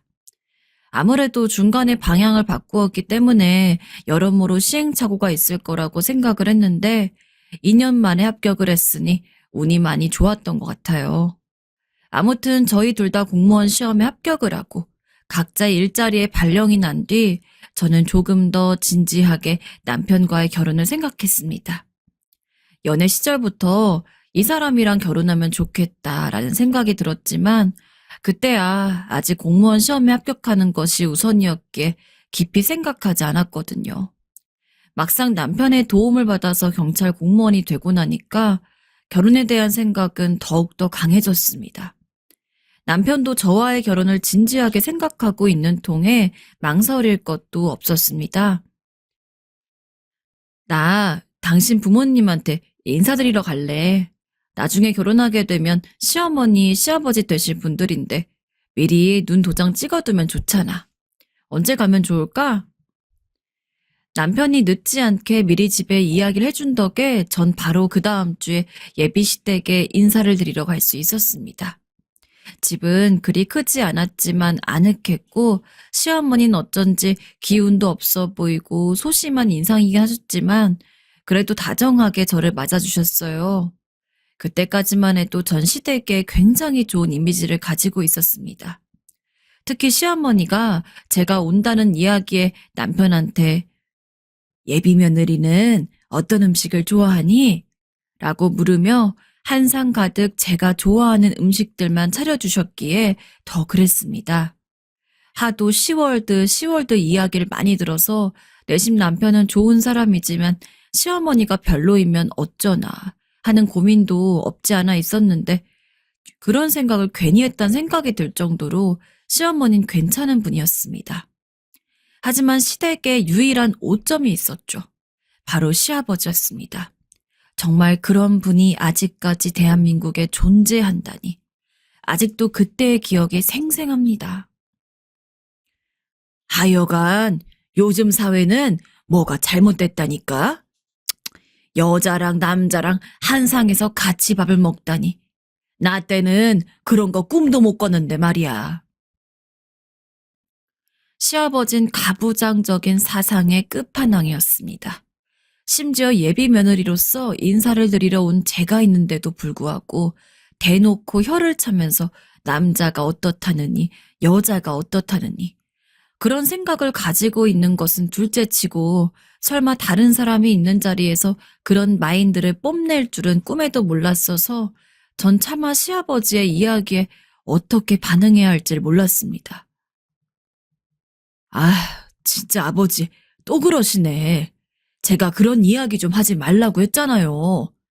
예비 며느리가 왔는데 그런 이야기를 하고 싶으세요, 아버지? 예전은 예전이고 지금은 지금이에요.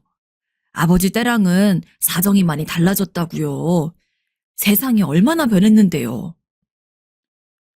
그나마 남편이 강하게 이야기해줘서 아무 말 안 하고 있었지.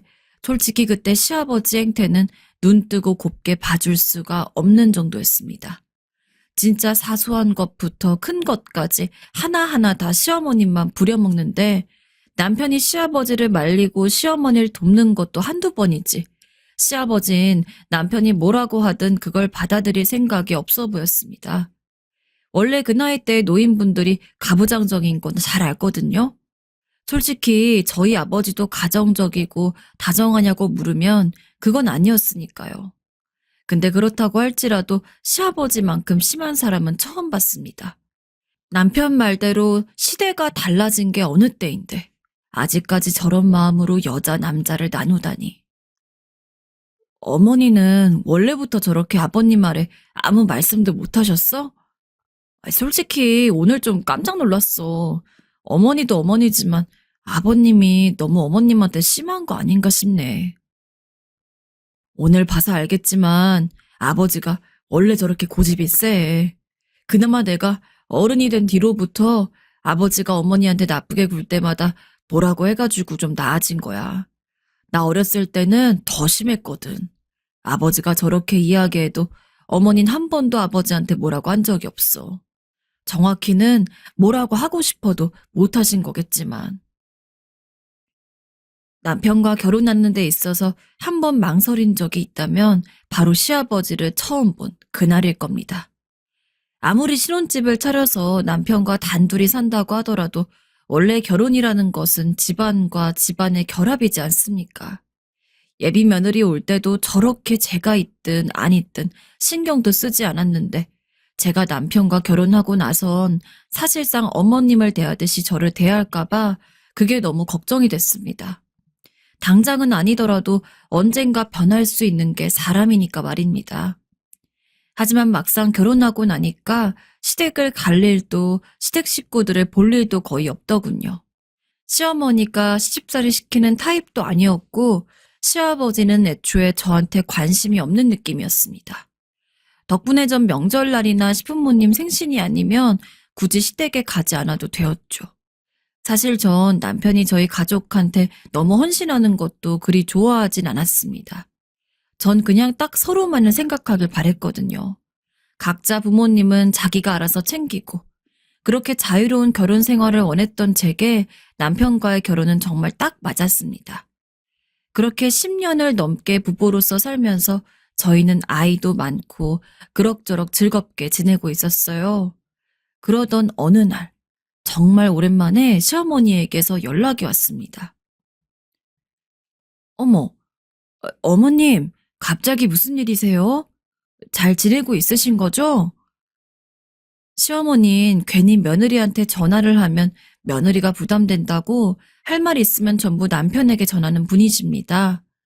그래서 결혼 생활을 10년 하면서도 시어머니와 따로 연락을 한 적은 손에 꼽았는데 이렇게 갑작스럽게 저한테 개인적으로 연락을 주실 줄 몰랐죠. 시아버지는 좋아하지 않았지만 시어머니는 좋아했기에 전 반가운 목소리로 시어머니에게 말을 걸었습니다. 하지만 막상 전화를 건 시어머니 목소리가 영 좋지 않았죠. 어디 아프신 건가 싶어서 걱정을 하는데 시어머니가 제게 이야기를 했습니다. 아가, 혹시 시간 되니? 나랑 오늘 식사 한 끼 같이 하지 않을래? 아, 식사요? 시어머니가 저에게 따로 전화를 건 것도 엄청 신기한 일이었지만 전화를 해서는 밥을 먹자고 제의한 것은 난생 처음이었습니다. 얼떨떨한 마음이 들긴 했지만 뭔가 중요하게 할 이야기라도 있으신가 보다 싶어서 알겠다고 하고 바로 준비를 한 채 시어머니가 계신 곳으로 갔습니다. 시어머니는 먼저 근처 식당에서 자리를 잡아두고 있겠다고 했죠. 평소 시어머니가 자주 가신다고 했던 국밥집입니다. 국밥집에 들어가니 한눈에 시어머니가 보였는데 가까이 가면 갈수록 전 말을 잃었습니다. 그래, 왔니? 먼 길 오느라 고생했다. 이렇게 갑자기 불러서 미안하구나. 많이 놀랐지? 어머님, 얼굴이... 저에게 인사를 하는 시어머니의 얼굴이 멍투성이었던 겁니다. 진짜 거짓말 좀 못해서 멀쩡한 구석이 더 적을 정도였어요. 화장으로 가리려고 애를 쓰셨지만 얼마나 심한지 잘 가려지지도 않았습니다. 게다가 머리카락도 누구한테 머리채를 잡힌 마냥 뒤죽박죽에 뽑혀 있고 안색도 마치 중병에 걸린 사람처럼 초췌하게 이럴 데 없었습니다. 그동안 시어머니를 보면서 화려한 모습을 본 적은 없었지만 그래도 언제나 깔끔하고 수수한 모습이셨는데 이렇게까지 망가진 몰골은 처음이었습니다. 아니 어머님, 대체 이게 무슨 이런... 얼굴은 왜 이렇게 멍이 드셨어요? 혹시 누구한테 맞기라도 하신 거예요? 어머니가 저를 따로 부르는 일이 낯설었기 때문에 무슨 일이 있을 수도 있겠다 싶긴 했지만 설마 이런 얼굴로 저를 맞이하실 거라고는 생각지 못했습니다. 제가 놀라서 호들갑을 떨자 시어머니는 일단 자리에 앉으라고 하더군요. 제 앞에는 시어머니가 미리 제 취향에 맞게 시켜둔 국밥이 한 그릇 나와 있었습니다. 식사를 안 해서 배가 고픈 상황이었지만 시어머니 얼굴을 보니까 고픈 배도 쑥 들어갔어요. 전 대체 무슨 일이냐고 저한테라도 이야기를 해보라고 말씀드렸습니다. 그때서야 시어머니는 머뭇거리더니 무슨 일이 있었는지 알려주시더라고요. 원래 남편이 그런 사람까진 아닌데 시어머니를 때린 것은 바로 시아버지였습니다. 몰랐는데 시어머니를 때린 게 이번이 처음이 아니라고 하더군요. 젊었을 적에는 시아버지가 심심하면 시어머니를 때렸다고 했습니다. 그나마 남편이 어른이 되고 한동안은 그런 일 없이 무사히 지나갔는데 요 근래 시아버지가 심기 불편한 일이라도 있었는지 화가 다시 도져서는 조금이라도 자기 성질을 건드린다 싶으면 시어머니에게 손찌검을 한 겁니다. 아버님은 어머님한테 아무리 마음에 안 드는 게 있어도 그렇지 어떻게 사람한테 그런 걸 할 수가 있어요. 어머님은 아버님이 왜 저렇게 행동하셨는지 알고 계신가요? 그냥 참고만 있으신 거예요? 아휴, 요즘 세상이 어떤 세상인데. 그게 말이지, 내가 바람을 피는 것 같다고 하더구나. 맹세코 다른 남자 손 한 번 잡아본 적이 없는데 이 동네에 지인들이 많아서 아줌마 아저씨 가리지 않고 같이 어울리면서 가끔 화투도 치고 그러는데 그런 모습을 보고 내가 바람 피는 게 아니냐면서 의심을 하더라고. 아무리 아니라고 그래도 들어 먹어야 말이지. 그래도 때리고 나면 한동안은 얌전해져서 그럭저럭 버틸만 하단다. 원래 심성은 착한 사람이거든. 이미 포기한 듯이 말하는 시어머니의 말에 기가 찼습니다. 물론 시어머니는 그렇게 이야기하면서도 저의 도움이 필요했을 겁니다. 제가 그걸 모르는 게 아니에요. 다만 대체 그동안 얼마나 고생을 하셨으면 저렇게까지 자포자기하는 식으로 이야기를 하시는 건지 그게 너무 안타까울 뿐이었죠. 너희 먹고 살기도 힘든 상황에서 이런 이야기로 부담을 줘서 너무 미안하구나. 하지만 말할 사람이 아가 너밖에 없었어. 그냥 다 털어놓고 싶더구나. 여자는 여자가 마음을 잘 알아준다고 아들 녀석한테 말하면 정말로 너희 시아버지를 가만두지 않을 것 같아서. 시어머니는 도움을 원하면서도 남편한테 이야기하는 것을 꺼려했습니다. 왜 그런 건지 여쭤보니까 이미 남편이 학창시절에 비슷한 사건으로 시아버지를 가만히 안 놔뒀던 일이 있었다고 하더군요. 그 당시 시어머니는 남편에게 무척 고마워했지만 그것과는 별개로 남편이 시아버지에게 큰 소리를 내고 아예 연을 끊을 듯이 구는 것이 마음이 좋지 않았다고 했습니다. 최대한 아들한테는 이야기하고 싶지 않단다. 하지만 그렇다고 해서 더 이상은 참고 넘어가고 싶지도 않아. 마침 네가 경찰 공무원이니까 뭐라도 잘할까 싶어서 물어보는 거란다. 이런 상황에 내가 내 남편을 고소하면 승소할 수 있을까? 아니, 승소도 승소지만 더 이상 남편이 내게 손찌검하는 일이 없도록 만들 수 있을까?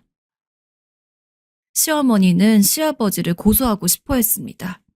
그리고 이미 오랜 시간이 지나긴 했지만 이제서라도 시아버지의 지긋지긋한 그늘에서 벗어나고 싶어 했습니다. 졸지에 시어머니와 며느리 관계에서 경찰과 피해자의 관계가 되었습니다. 당황스러운 마음이 있긴 했지만 시어머니가 저에게 도움을 요청하신 만큼 저도 할 수 있는 대로 조력을 하고 싶었습니다. 그래서 주변 사람들에게 도움도 요청하고 제가 개인적으로 아는 변호사와도 상담을 해서 시어머니 같은 처지에 있는 사람들이 어떤 식으로 법적 대응을 해나가야 할지를 알아두었습니다. 어느 정도 정리가 된 뒤에 전 시어머니를 찾아갔죠. 어머님, 지금 상황에서 어머님이 이길 수 있는 방법은 정식으로 아버님을 고소하고 이혼하는 수밖에 없어요. 어머닌 조금 더 온화한 방법을 찾고 싶으셨을지 모르겠지만 지금 아버님이 행하는 행동은 법적으로 엄청 큰 문제거든요. 요즘은 옛날이랑 달라서 여자들이라고 해도 참고 사는 일이 거의 없어요, 어머님. 어머님도 진정으로 아버님을 벗어나고 싶으시다면 단호하게 나서는 게 정답이에요. 정말 그런 방법밖에 없을까? 냉정하게 말해서 아버님이 하지 말라는 말을 들으실 분이었으면 애초에 상황이 이 지경까지 안 왔을 거예요. 어머님도 얼른 아버님 벗어나서 어머니 인생을 사셔야죠. 그러니까 마음 단단히 먹으시고 고소 준비하세요. 제가 마침 아는 변호사분이 있는데 어머님한테 소개시켜 드릴 수도 있어요. 그분이랑 이야기하시면서 자료 준비하고 하면 승소하긴 어렵지 않을 거예요. 전 시어머니가 조금 더 적극적으로 시아버지에 대한 고소를 준비하면서 본때를 보여주기를 바랬습니다. 그래서 마치 제가 겪은 일인 것처럼 하나하나 세심하게 찾아보았고 시어머니에게 훈수 아닌 훈수도 더 가면서 조언을 했어요. 그런 제 말에 설득을 당하셨는지 시어머니는 결국 시아버지를 고소하겠다고 하면서 저한테 고맙다고 하고는 집에 갔습니다. 그런데 바로 당일날 저녁 시어머니가 제게 전화를 했습니다. 안녕하세요, 어머님. 무슨 일 있으세요? 혹시 고소 관련해서 궁금하신 거 있으신 거예요? 그게 아니라 내가 한참을 생각해 봤는데 아무리 그래도 고소를 하는 건 좀 그래서 네가 기껏 열심히 알아봐 줬는데 미안하구나. 마음이 약한 시어머니는 집에 가서 혼자 많이 생각을 해보신 모양입니다. 그러다 결국 미우나 고우나 오랜 시간 부부로서 살아온 남편인 시아버지를 그렇게까지 하고 싶진 않으셨던 거겠죠. 사실 낮에 시어머니랑 헤어지고 집에 오면서도 이럴 가능성이 있다고 생각을 했습니다. 워낙 유약하고 성정도 여린 시어머니였으니까요. 이해는 했지만 그것과는 별개로 시어머니가 참 답답했습니다. 아무리 생각해도 시어머니가 제대로 고소하고 이혼 소송을 걸었다면 시아버진 절대 이길 수가 없었거든요. 애초에 시아버지를 참 싫어했기 때문에 불쌍한 시어머니가 시아버지에게 당하는 것도 꼴보기 싫었는데 마침 시어머니가 도움을 요청하니 이런 방식으로라도 시아버지를 응징할 수 있을까 기대했더니만 그래도 뭐 어떡하겠습니까? 당사자가 고소를 하고 싶지 않다는데 말이죠. 혹시 모르니 전화로 한 번 더 설득을 해볼까 싶은 마음도 있었지만 그냥 포기했습니다. 어찌됐든 시아버지도 가족이고 제가 괜히 오바해서 분란을 만들고 싶진 않았거든요. 시어머니의 선택이었으니까요. 저기 근데 지태한테는 절대로 이야기하지 말거라. 이건 너와 나만의 비밀인 거야. 알았지? 네, 알겠어요, 어머님. 남편한테도 말하지 말라고 신신당부를 하시니 전 결국 시어머니의 말을 들어줄 수밖에 없었습니다. 하지만 그렇다고는 해도 계속해서 시어머니가 신경이 쓰이더군요. 무엇보다도 시아버지에게 맞은 모습을 본 만큼 일을 하다가도 시어머니는 잘 지낼지에 대한 걱정이 앞섰습니다. 그러던 어느 날 퇴근하고 돌아가는 길이었습니다.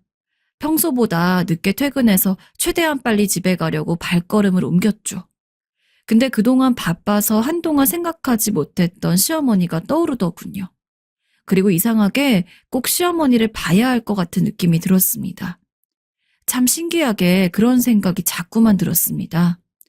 저희 집이랑 시댁은 그리 거리가 멀지 않았기 때문에 택시를 타고 20분 정도면 갈 수 있었습니다. 어머님 얼굴이나 잠깐 뵙고 갈까?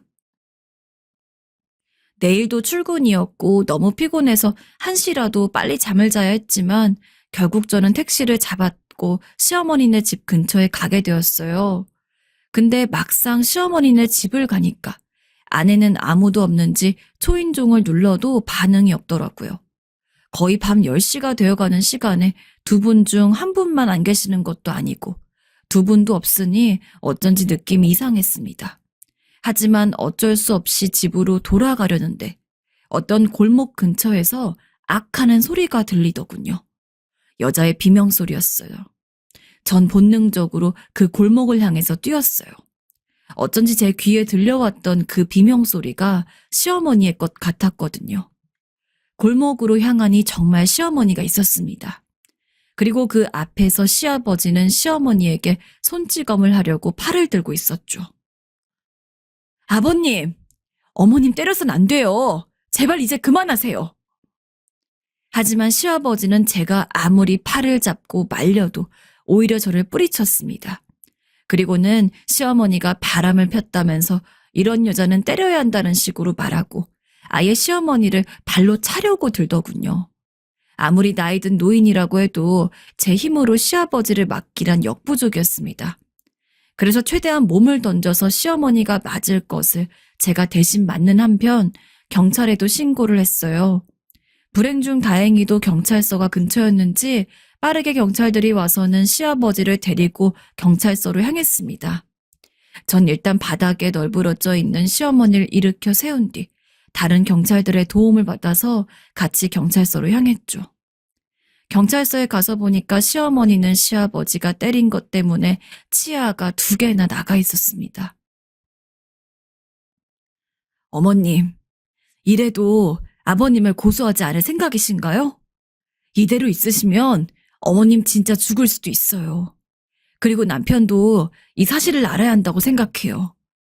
어머니 이제 어머님 인생 사세요. 그동안 고생 많이 하셨잖아요. 정식으로 고소하셔야 합니다.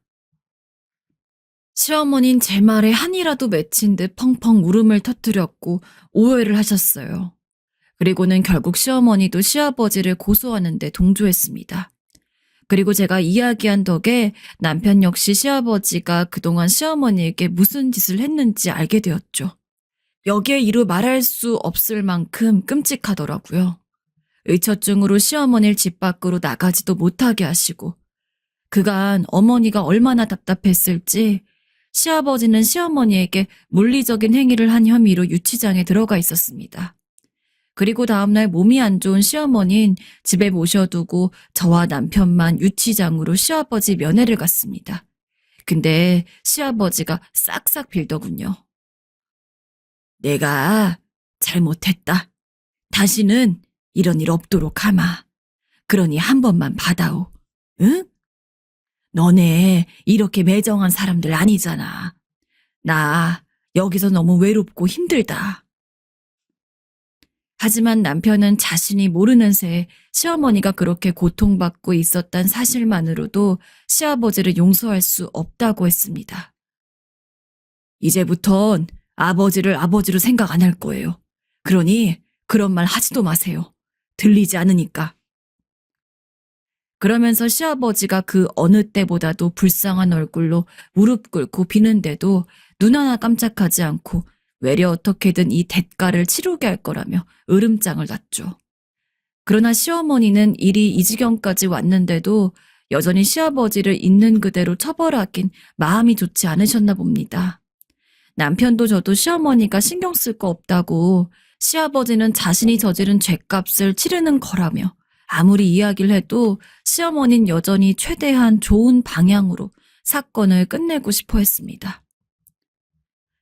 그럼 어머님, 아버님이랑 합의를 해보시는 건 어떨까요? 이런 조건으로요. 이혼 도장 찍기, 정신병원에서 치료받기, 그리고 재산 절반을 시어머니한테 넘겨주기.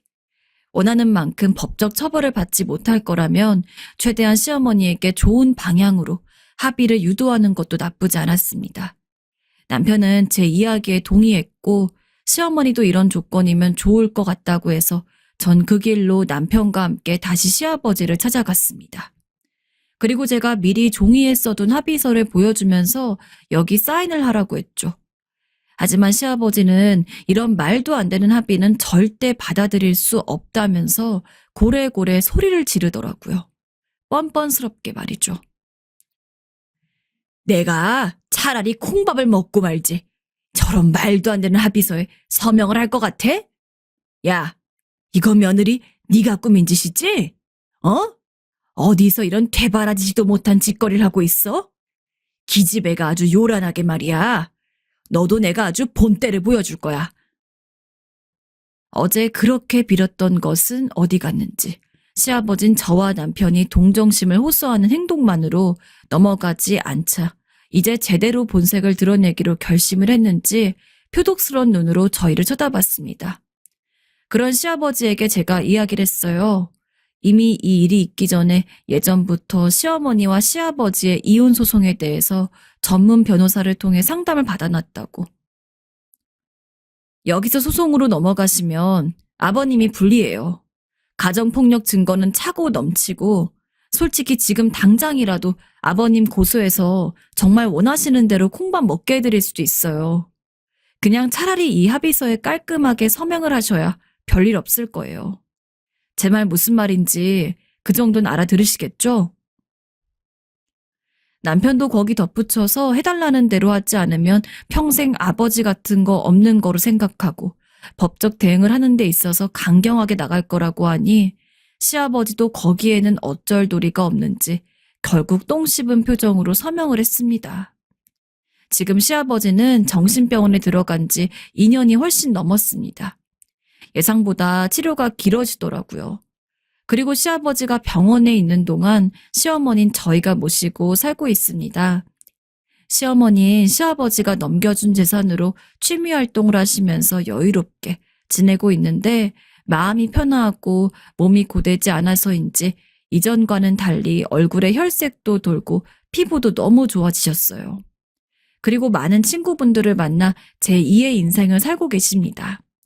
오늘 있었던 일을 저에게 아이처럼 미주알 고주알 이야기하시는데 이렇게 놀기 좋아하고 순수하신 분이 그런 어두운 곳에 움츠리고 사셨나 싶더라고요. 그래서 마음이 어쩔 땐 참 아프기도 합니다. 제가 미리 시어머니의 어려움을 알아들었다면 어땠을지. 가끔씩 시어머니는 저한테 이야기하곤 합니다. 그때 제가 안 나타났다면 본인은 죽었을지도 모른다면서 너무 고맙다고요. 이젠 저를 며느리가 아니라 딸이라고 부르시고 저에게도 시어머니는 친어머니나 다름이 없습니다. 솔직히 마음 같아서는 평생 시아버지가 정신병원에서 안 나오셨으면 좋겠어요. 지금 이렇게 사는 게 너무 행복하니까요. 앞으로도 지금과 같은 생활 쭉 유지할게요. 들어주셔서 감사합니다. 아버지는 어릴 적 사고로 일찍 돌아가셨습니다. 덕분에 아무런 경제적 능력이 없던 어머니는 졸지에 저와 오빠 두 자식들을 돌보기 위해서 애써야 했습니다. 지금도 그렇지만 예전엔 남편이 벌어오는 생활비를 받고 아내는 보통 집에서 집안일만 하는 경우가 많았습니다. 저희 어머니도 그런 흔한 전업주부 중 한 명이셨죠. 아버지의 갑작스러운 부고만 아니었다면 아마 어머니가 그렇게까지 고생하시진 않았을 겁니다. 제가 3살, 오빠가 5살이던 시절부터 어머닌 거의 30년 가까이 일을 했습니다.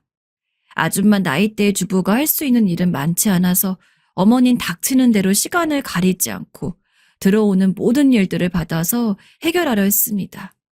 저희는 어머니가 아니었다면 고등학교조차 제대로 졸업하지 못했겠죠. 다행스럽게도 어머니 덕분에 저와 오빠는 성인이 되고 아주 풍족하진 않지만 부족하지도 않은 일자리를 얻어서 살아나갔습니다. 어머니, 이제는 일 안 하셔도 돼요. 저희가 어머니 용돈도 드리고 생활비도 낼게요. 저와 오빠는 어릴 적부터 어머니가 저희 때문에 힘들게 일하시는 것을 원치 않았습니다. 그래서 월급을 받기 시작한 순간부터 어머니가 일을 하지 않도록 했어요. 비록 저희가 엄청 많은 돈을 버는 것은 아니었지만 그래도 셋이 입고 먹고 살기에는 부족함이 없었기에 어머니가 이제 와서라도 일을 그만두고 조금 더 편하게 집에서 지내시기를 바랬습니다. 그렇게 저와 오빠는 결혼할 때까지 어머니를 극진히 모셨습니다. 어머니는 저희만 일을 하는 것이 영 안쓰럽게 보였는지 너네가 그렇게 걱정하지 않아도 나 멀쩡하다. 충분히 일할 수 있어. 라며 식당 일이라도 종종 나갔습니다. 저와 오빠가 알면 절대 나가지 말라고 할 테니 어머님 몰래 일을 하시기도 했죠. 그 사실을 알 때마다 저희 모두 어머니에게 더 이상 일하지 않아도 된다고 제발 집에서 쉬어달라고 부탁 아닌 부탁을 했습니다. 그러나 어머니는 저희 둘이 고생하는데 혼자서만 집에 계시기 싫으셨나 봅니다.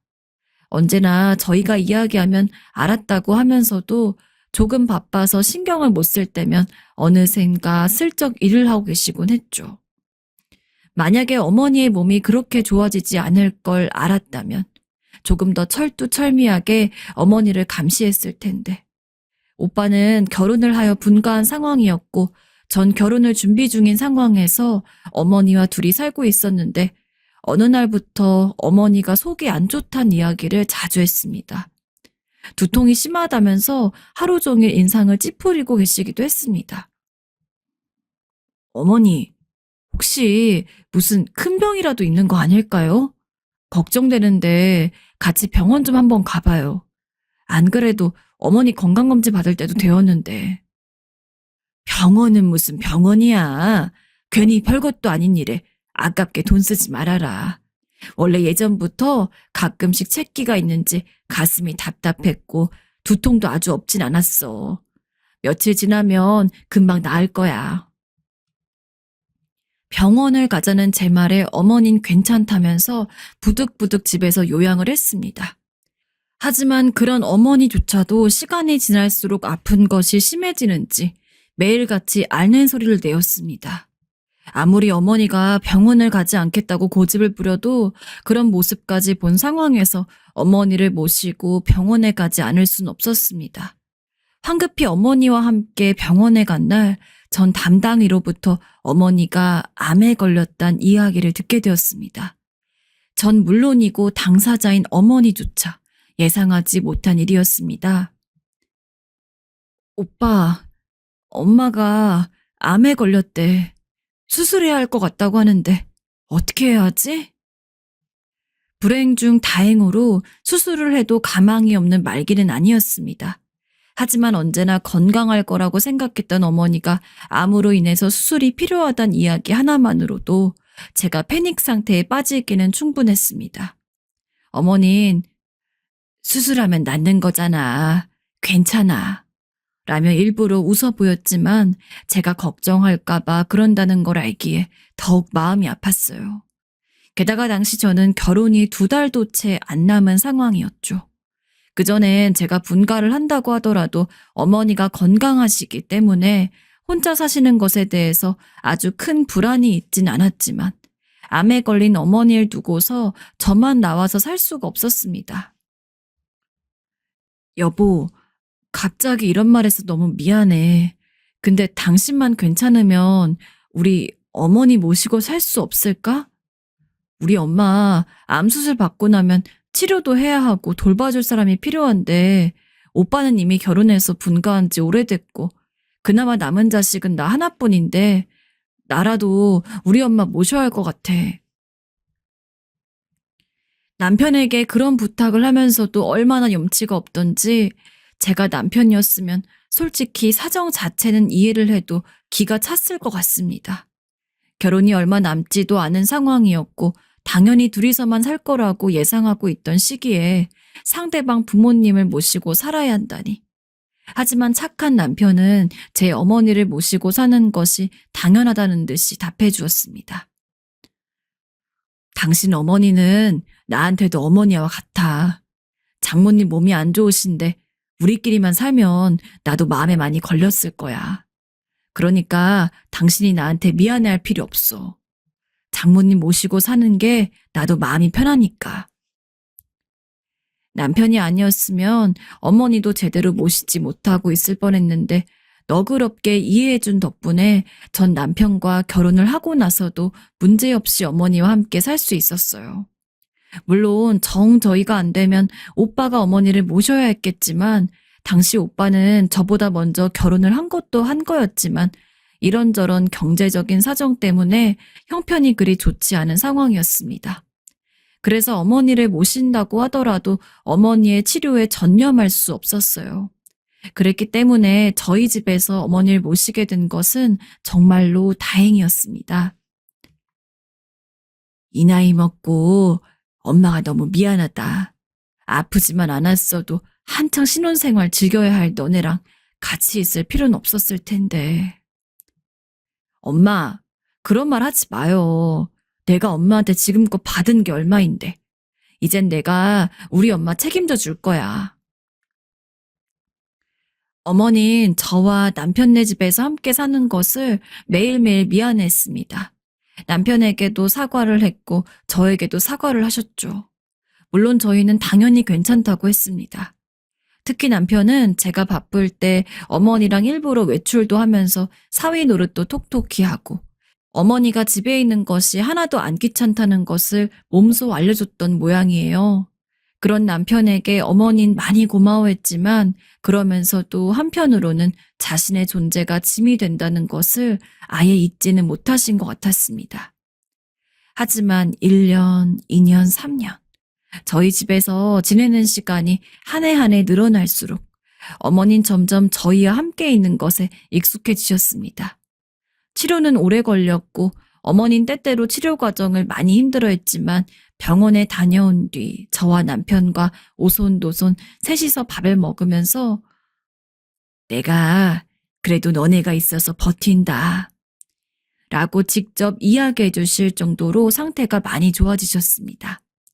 저나 남편은 어머니 치료비를 대고 생활비를 쓰며 거기다가 저축까지 하려니 돈이 이만저만 드는 게 아니라 금전적인 부분에서는 어려움이 있긴 했습니다만 그럼에도 사랑하는 어머니이기에 어머니가 하루 밝은 얼굴로 저희와 함께 지내는 것만으로도 기뻤습니다. 그러던 어느 날 어머니가 저희 집에서 함께 산 지 5년이 되었을 해였습니다. 당시 남편이 회사를 그만두고 모은 돈으로 사업을 시작한 초짜 사장이었습니다. 사업을 한 지 1년 밖에 안 된 시점이라 돈 나갈 곳도 많고 버는 족족 사업을 안정시키고 확장하는 데 써야 했어서 어떤 면에서는 회사를 다닐 때보다도 더 빈곤한 시기가 있긴 했지만 남편이 워낙 성실하고 똑똑한지라 점점 사업이 안전해지고 고정 수입이 늘어나고 있을 때였습니다. 그런데 그때 예상치도 못하게 남편의 사업이 부도를 맞이했습니다. 사업적인 문제로 빚을 냈는데 기간 내에 그 빚을 갚지 못했기 때문이었습니다. 나름대로 성공 가도를 달리고 있던 사업이었기에 남편은 제발 조금만 더 시간을 달라고 애걸복걸했지만 결국 달라지는 것은 없었습니다. 남편은 너무나 괴로워했고 저 역시 눈앞이 캄캄해졌어요. 게다가 사업이 망하면서 생긴 문제는 저희 둘에게만 해당하는 것이 아니었습니다. 바로 어머니까지 모시기 힘들게 되어버렸죠.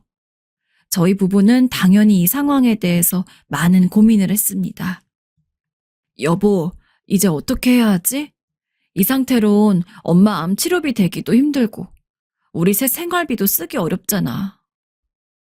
우선은 장모님한테 말씀드리지 말아봐.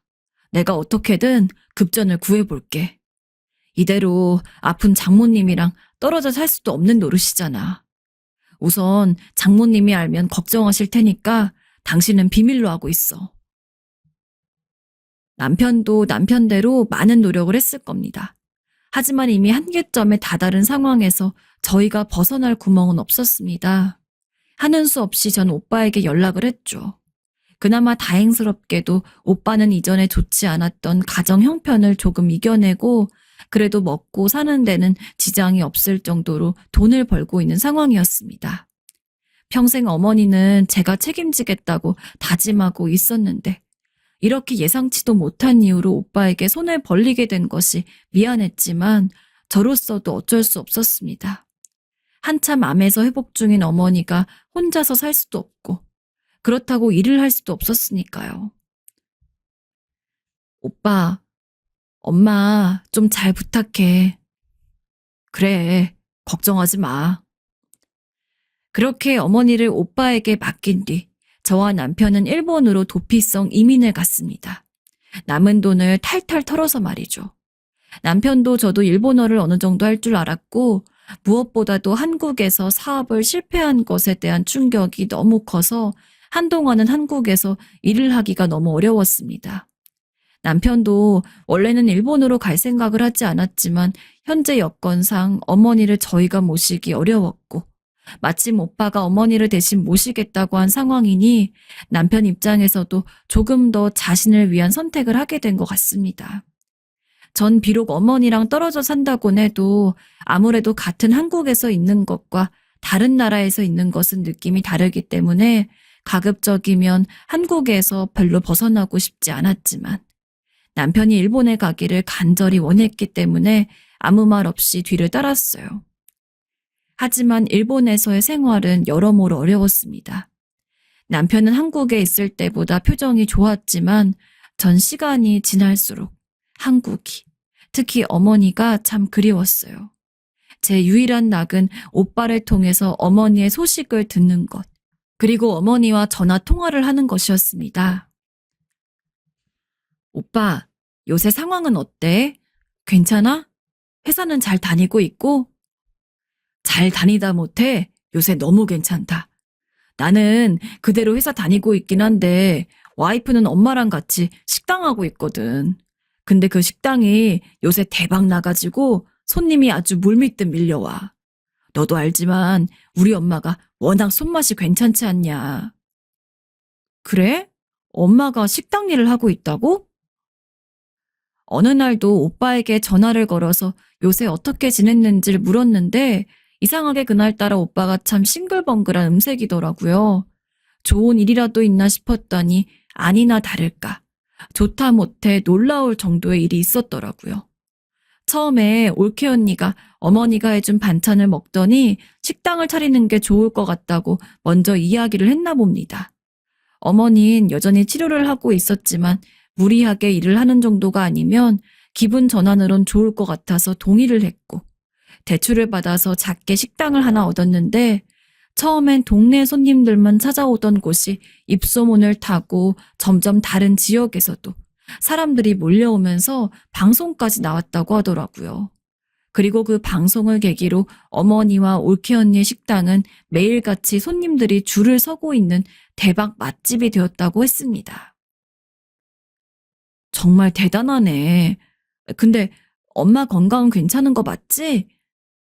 응, 건강도 괜찮으시고 자기 일이 생기시니까 기분이 좋으신가 봐. 보람도 있다고 하시네. 그래? 너무 다행이다. 이런 놀라운 소식에 마음 같아서는 한번 들려보고 싶었지만 아직 저희 상황이 그리 좋아지지 않은 상황에서 마음 편히 한국에 가기도 어려웠어요.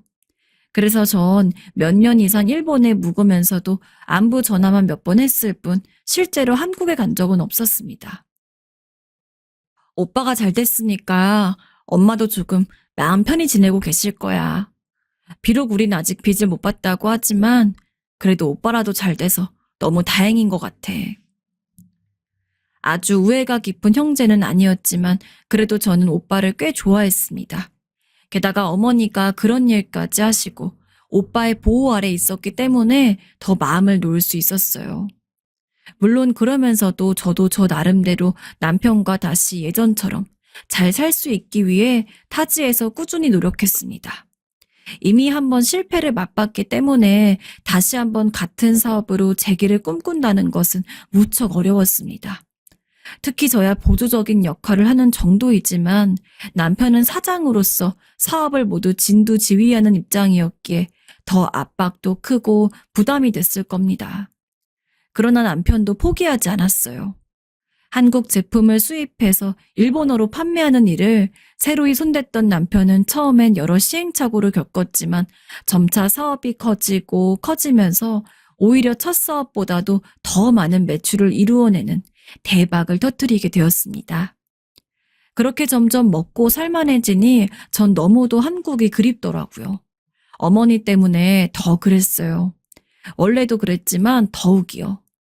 사업이 어느 정도 괜찮아지고 나서 딱 한 번 한국에 간 적이 있었지만 그때도 사정상 하루만 있고 돌아왔기 때문에 오랜 기간 어머니 얼굴 한번 제대로 보지를 못했습니다.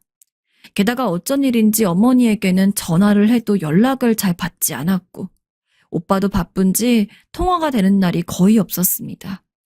기껏 연락이 되어서 어머닌 잘 지내냐고 물어봐도 늘 일이 바쁘다며 일찍 전화를 끊었어요. 아무리 그래도 그렇지. 오빠도 그렇고 어머니도 그렇고 이렇게까지 전화가 안 됐던 적은 별로 없었는데. 어쩐지 꼭 어머니에게 전화를 해서는 안부를 물어야만 할 것 같았기에 전 올케 언니에게 연락을 했습니다. 어머니가 잘 지내냐고 말이죠. 근데 올케 언니가 그러더군요. 어머니가 근래 무릎 수술을 해가지고 이래저래 바빠서 전화하기가 힘들었던 거라고 말이죠. 어머님 무릎 수술 일부러 서울의 유명한 병원에서 인기 있는 의사한테 맡겼는데 어쩜 병원비가 그렇게 비싼지. 그래도 우리가 돈을 잘 버니까 병원비 내는 게 어렵진 않았지만 수술 후에 요양하는 것도 최고급으로 모셨어. 우리 정도 살지 않으면 그런 곳에 모시기 힘들걸? 아, 무릎 수술이요? 좋은 의사한테 수술을 맡기고 요양도 좋은 곳에 했다는 것은 반가운 소식이었지만 모든 뉘앙스에서 자기 자랑을 하려는 느낌이 가득하여 솔직히 그리 달갑진 않았습니다. 전 그저 어머니랑 전화를 하고 연락을 하고 싶었을 뿐인데 하지만 몇 번을 전화를 걸어도 어머니와 통화하긴 어려웠고 나중에 가서는 본인이 어떤 명품을 샀는지와 같은 쓸데없는 이야기들만 늘어놓는 통에 전 더 이상 다른 가족들을 통해서 어머니와 전화를 하는 것을 바랄 수가 없게 되었습니다. 게다가 대체 무슨 일인지 모르겠지만 잠을 잘 때마다 자꾸 꿈자리가 사납고 이상한 게 어쩐지 제가 직접 한국에 들어가서 어머니 얼굴을 봐야 할 것만 같았습니다. 원래 미신 같은 것을 잘 믿는 성격은 아닙니다. 하지만 그런 저일지라도 하루 건너 하루꼴로 악몽을 꾸는 일은 거의 없었는데 이상하게 그 시기에는 자꾸 어머니와 관련된 악몽을 꾸기 시작했습니다. 여보, 나 아무래도 어머니가 너무 걱정이 돼서 혼자 한국 좀 다녀올게. 오래 걸리진 않을 거야. 결국 저는 비행기 티켓을 끊고 일주일 정도 한국에 다녀오기로 결심을 했습니다. 비행기를 타고 한국 공항에 내리니 이제서야 고향에 돌아왔다는 느낌이 들더군요. 전 그 길로 바로 어머니가 올케 언니와 차렸다던 식당으로 향했습니다. 다행히 식당 소식을 처음 들었을 때 어느 지역에 있는지 이름이 어떻게 되는지를 미리 알아놨기 때문에 찾아가는 것은 그리 어렵지 않았습니다. 버스를 타고 택시도 타고 오랜 시간 길을 간 끝에 드디어 어머니가 있는 식당에 도달했습니다. 여전히 인기가 많은지 줄을 서 있는 손님들이 보였죠. 전 손님들을 해치고 식당 문을 열었습니다. 근데 그 순간 눈앞에 보이는 믿기지 않은 광경에 아무 말도 하지 못했습니다. 가끔 길거리 보면 폐지 줍는 할머니들이 끌고 다니는 유모차 있잖아요. 무릎 수술을 했다던 저희 어머니가 걸음 하나 제대로 걷지 못하는 상태에서 유모차를 주방에서 끌고 다니면서 요리를 하고 있는 겁니다. 어머닌 제가 온 것도 모르고 한참을 불 앞에서 뻘뻘 땀을 흘리며 어머니에게 이것저것 시키는 올케 언니의 말에 아무런 반발도 하지 못하고 프라이팬을 들고 요리를 하느라 바빴습니다. 식당 안에는 손님들이 바글바글했지만 그런 것조차 눈에 들어오지 않을 정도로 저는 무척이나 화가 났습니다. 엄마, 지금 뭐 하는 거야? 다리도 아픈 양반이 왜 가게에 나와서 요리를 하고 있어? 어머, 너 어떻게 여길... 철이 들고 나서부터 단 한 번도 어머니에게 반말을 써본 적이 없었습니다. 하지만 그때는 이것저것 가릴 처지가 아니었습니다. 제가 꽥 소리를 지르자 어머님 물론이고 올케 언니까지 놀란 토끼 눈으로 저를 쳐다봤습니다.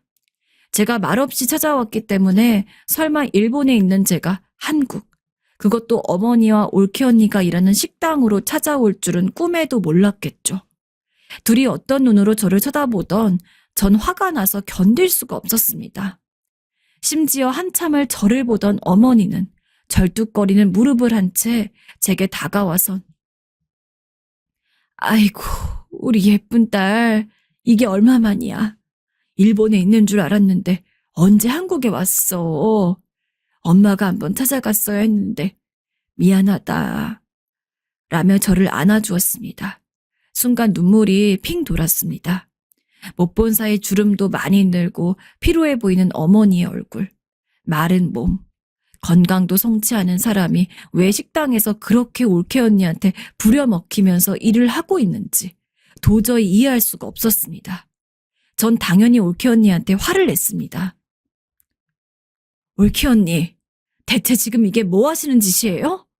어머니, 무릎 수술한 지 얼마 되지도 않은 상황인데 어떻게 식당에서 일을 시킬 수가 있어요?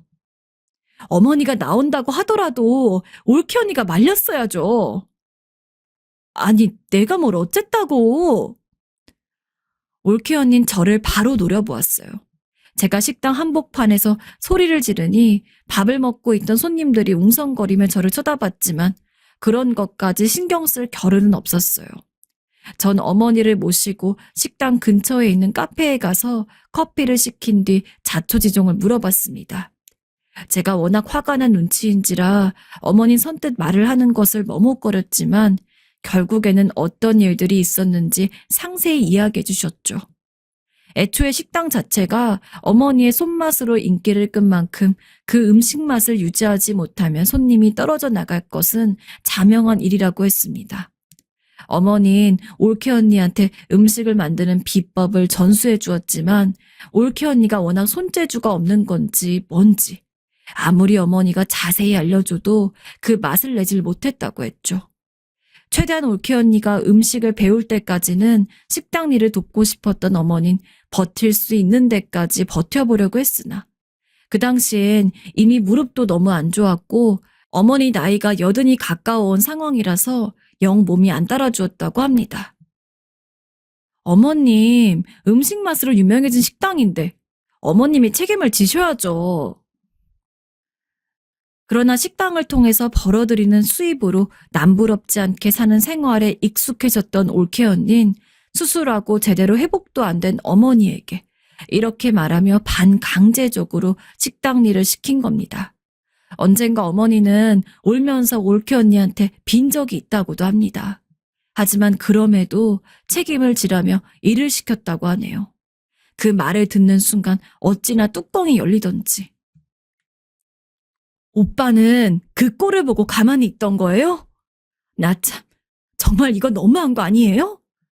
네 오빠는 바쁘잖니. 아니 바쁘긴 뭘 바빠요. 아무리 바쁘다고 해도 엄마를 어떻게 이 꼴로 놔둬요? 엄마는 왜 당하고만 살았어요. 나에게 전화라도 하지. 아니, 너 일본에서 힘들게 살고 있는데 내가 그런 말까지 해서 너에게 짐까지 될 순 없잖아. 정말 어머니의 말에 제 자신이 너무 초라해졌습니다. 나에게 짐이 될까봐 연락을 하지 못했다는 말. 정말 제 자신이 더욱 싫어졌습니다. 그리고 오빠에 대한 분노는 더욱 커져갔습니다. 전 오빠 역시 이 모든 일의 공범으로 보였습니다. 전 그 자리에서 오빠에게 전화를 걸었어요. 오빠가 인간이야? 지금 엄마한테 무슨 짓을 한지 알아? 엄마가 우리를 어떻게 키웠는데 지금까지 일을 시킬 수가 있어? 오빠가 지금 엄마 상태를 제대로 알기나 해? 그리고 인간이 맞냐며 어떻게 어머니가 그 고생을 하는데 아들이 돼가지고 아무 짓도 안 하냐고 온갖 욕을 했습니다. 그랬더니 오빠는 너 도대체 뭘 보고 그러는 거야? 다 엄마가 좋아서 하는 일인데 내가 그만 일하라고 해도 엄마가 기어코 하신 거야. 어디서 소리를 지르고 있어? 오빠는 말도 안 되는 핑계를 대며 오해다 어쩌고 저쩌고 하는데 어머니한테 이것저것 캐물으니까 어머닌 오빠나 올케 언니로부터 용돈 한 번 제대로 받아본 적이 없고 심지어는 옷조차 사주지 않아서 젊었을 적 입은 옷을 구멍이 날 때까지 돌려 입은 모양이더라고요. 어지간하면 어머니만 데리고 나오려고 했지만 그 말까지 들으니까 적어도 아까 본 올케 언니한테 응징을 해줘야겠다 싶었습니다. 그래서 가게로 다시 돌아가가지고 학창시절의 역도 선수로서 있었던 힘을 살려서 응징을 해주었어요. 소란이 일어나자 손님들은 허겁지겁 나가고 일부는 말리고 그중엔 누가 경찰도 부르기도 했지만 전 멈추지 않았습니다. 이미 전 성난 황소처럼 이리저리 날뛰고 있었습니다. 마치 제가 너무 못나 어머니를 지키지 못했다는 죄책감을 풀기라도 하듯이 말이죠. 당장 우리 엄마 그동안 일 시키고 안 줬던 돈 다 내놔. 부족하다 싶으면 정말 죽을 때까지 따라다니면서 괴롭힐 테니까 그럴 줄 알고. 어디서 인간이란 사람이 그럴 수가 있어? 바들바들 떠는 올케 언니한테 돈을 뜯어내고 전 그 길로 어머니에게 이야기했습니다. 아직은 일본 생활을 정리하지 못했지만 곧 한국으로 돌아올 테니 같이 살자고요. 지금은 일단 어머니를 잠시 요양병원에 간병인과 함께 모신 상태입니다. 그리고 남편이랑 잘 이야기를 해서 최대한 빨리 한국에 들어가기로 했어요. 그리고 이전에 올케 언니한테 받았던 돈이 모자라서 변호사랑 상담해가지고 어머니가 못 받은 분에 대한 돈까지 다 받아낼 예정입니다. 하루빨리 일이 마무리되어서 어머니랑 좀 더 편하게 오손도손 지내고 싶어요.